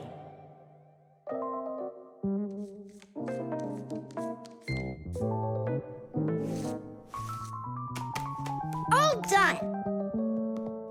Simka, take a look. I've got my own pack-a-mat.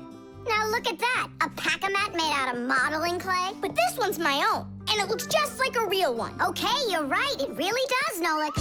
Simka, Nolik, what's up? Hi there, Fire. Want to play some tag with me? I really wish I could play tag, but unlike you, I've got tons of work. Yeah, like what? Well, a bathroom hook fell down. Tom Thomas broke the lamp on his desk. The aquarium has a tube that's leaking. So go and play. I have to get a pack-a-mat. Oh. I wish I could play tag. Hold on. Nolik, you've got a pack-a-mat. Uh-huh. Although I gotta say, it looks a little strange. That's because it's... Let's fix everything before Simka with your pack-a-mat and my Fixie board. This'll be great.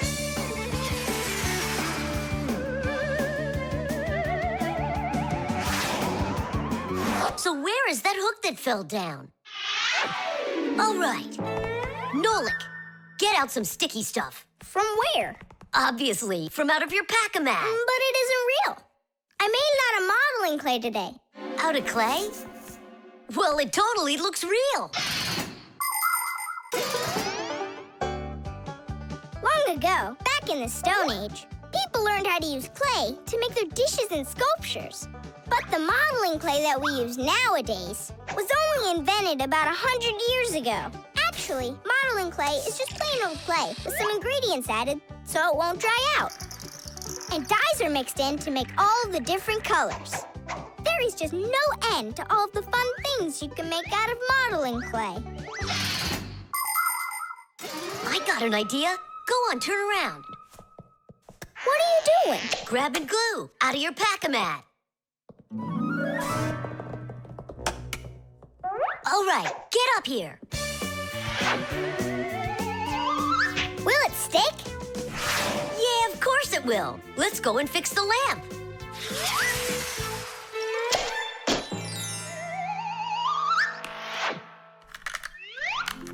We can't fix this without a real pack-a-mat. Yours will work just fine.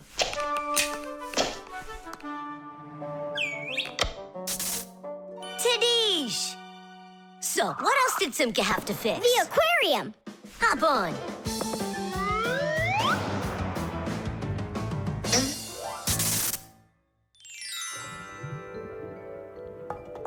Well, where's that leaky tube?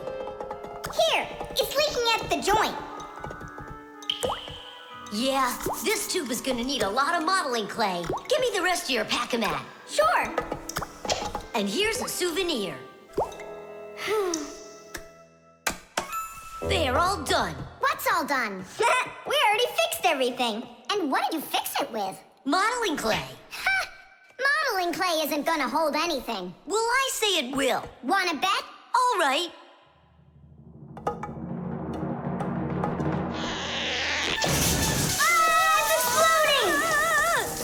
What in the world is happening here? Flooding water! You just do as I tell you, without panicking. Did you know it's possible to make modeling clay in your own home? Just write down this recipe. You'll need a cup of flour, a half a cup of salt, and a half a cup of water. Now, mix the salt with the flour and add the water little by little. Mix it together really well. What are you saying? That it looks just like dough? Well, that's exactly what it is. It's just not for eating. It's way too salty. But you certainly can sculpt things out of it. If you want your modeling clay to be colorful, you can add food coloring or watercolors to it. That's it. Your modeling clay is ready to be sculpted. When you're finished, don't forget to let your figures dry in the sun. That way they'll get nice and hard and last you a very long time.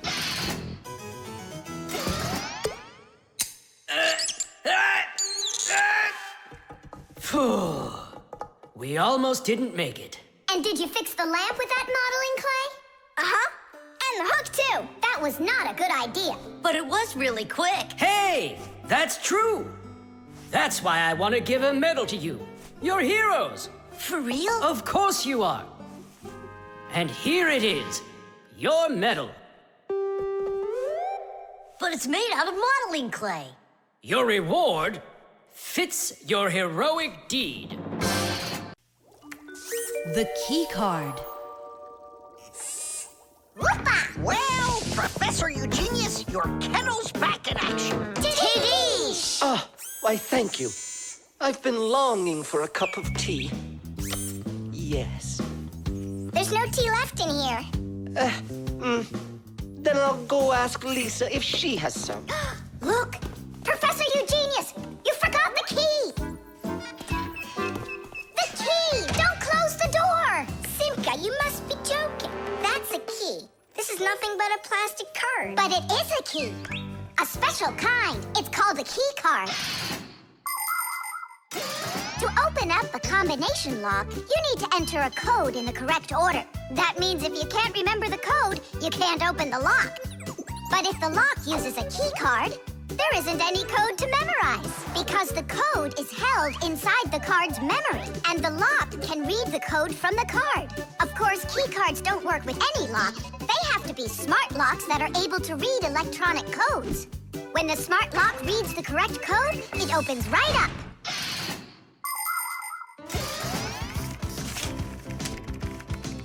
Elisa, do we have any tea here? Of course, Professor Eugenius. Wonderful. I'll take one bag then. Oh, I left my key inside the lab. Can I borrow yours? Just don't forget to give it back. Of course I'll give it back. Come on, Elisa.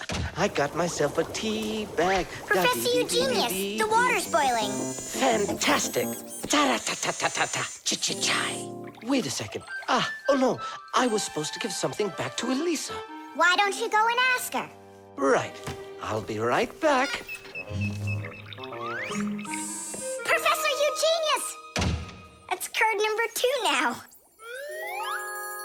Elisa, I promised you something, didn't I? Yes, the key. You said you'd return it. Yeah, sure. Let me get it. Just a sec. Oh, I locked it in the lab. It's terrible. How will you ever get back into the laboratory now? You see, there is one way, but it's a secret. Would you mind leaving for a couple of minutes? colleague, Professor. Can you do me a little favor? The key. I think I left it on the table. Yeah, right. It's true. So how do we solve this? I need to think about it. What's there to think about? We just have to go and push it under the door. You think you can do it? Yeah! It's time to get to work. Hey, what's going on? Oh, were you just calling for me? Yeah, no, Lisa, not for you. It's so heavy. Do you know where Digit ran off to? Ow! Digit's off somewhere thinking. He's always doing that when it's time to work. Hard to port. Hard to starboard. Way to go, Nolik. Then who were you talking to? Actually... Oh, what's that? Where? What? What was that? Come on, let's try again. Look, do you see that? It's telekinesis. It's the power to transport things with your mind. You are just astounding. Was that done with your mind, too? The door? Yeah, sure. You are a genius. Professor Eugenius is a very talented scientist and a dear old friend of the Fixies. He always helps the Fixies, and the Fixies are happy to help him, too. Professor Eugenius let the Fixies set up their school right here at his laboratory. It's hard to imagine a better place for a Fixie school. People from all over the city bring all sorts of things to the laboratory to be tested, from computers, phones, and furniture to food and toys. Professor Eugenius uses his expertise to check the quality of all these different things. To help him carry out his experiment, his laboratory is filled with a variety of tools and machines. Yes, Professor Eugenius is a very smart man, but he can be absent-minded. Lucky for him, he's got us Fixies around. Thanks for everything. Sliding the keycard under the door? That was Simka's awesome idea. But the door opened wide while the card was still on the floor. That's strange. There's nothing strange about it. I'm the one who opened it. How? I climbed in the lock, that's all. Figured out how it worked, and... Tidish! Very clever. That's a real Tidish. I guess that thinking before you go and fix something ought to be what we all study next. The antenna. Wow, is this cool or what? Hello there, little Fixies. Did you come to see what I'm working on? Professor Eugenius, tell us what you're planning on doing with this huge thing. Well, I hope to use this fantastic device to make contact with aliens. Since ancient times, people have wondered, is there life on other planets? What might aliens from outer space look like? And what kind of spaceships do they travel in? There are some people who say that they've seen alien spaceships and that they look like flying saucers.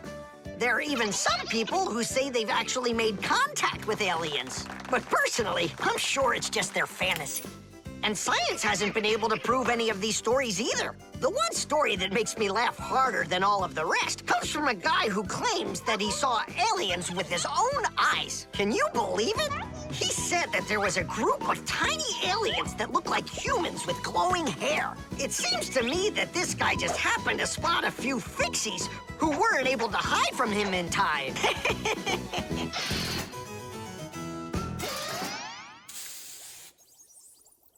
It's ready.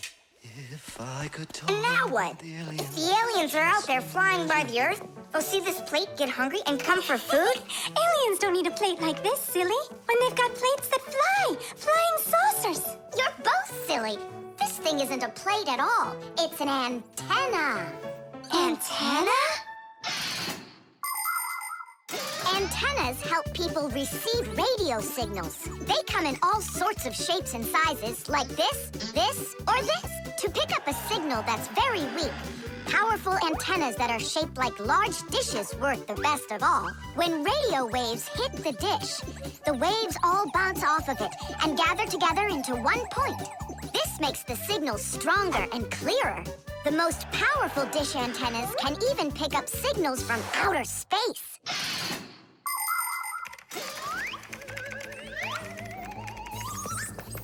Nolik, stop! You'll burn yourself. Don't treat me like a baby boy, okay? Huh, interesting. I wonder what's inside of there, do you know? Why don't we go and take a look? I was only trying to help him out. No need, Nolik. The soldering iron is way too hot, and I'm practically all done here. Then let's start looking for those aliens in outer space. Just 1 second, Nolik. There. Uh-oh. And now,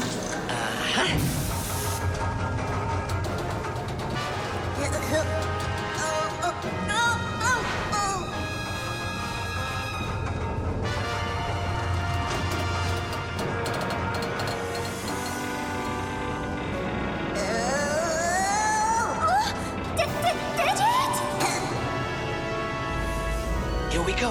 Nolik, Simka, let's see if we can pick up signals from outer space. What do you think? Is it night right now, where the aliens live? What if they're sleeping? Quit bothering the professor with your nonsense. Let us out right now. Can't you hear us? Please let us out! I'm afraid there's no way they can hear us from this far away. I can't hear any signals. It just sounds like static. Be patient, you guys, and keep listening. Digit, we all know how clever you are. Can't you think of a way out of here? I think I got it, Tula. You stay there. Yeah. I'll use a special code I know to send a signal that we're in trouble. Wait a second. Do you hear that? Could it be a signal from the alien? Hooray! This is sensational. It means that somewhere in the cosmos are intelligent forms of life. 3 dots, 3 dashes, 3 dots. Ooh, it's Morse code. It's a signal for help that they're sending. You don't think the aliens are in trouble, do you? Yeah, I think so. And who do you think they learned Morse code from out there? Yeah, that's strange. There are hardly any Fixies that know that code. Digit does. Ah, and where is he, you know? And where's Tula? Well, I think I know exactly with which aliens we made contact. I think I know it too, Professor. Lower the antenna.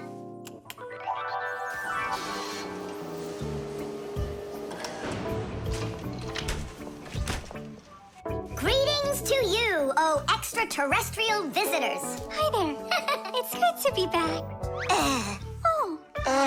What a shame. I was really hoping that we'd find intelligent life forms out there. It's all right. At least we found 2 unintelligent ones.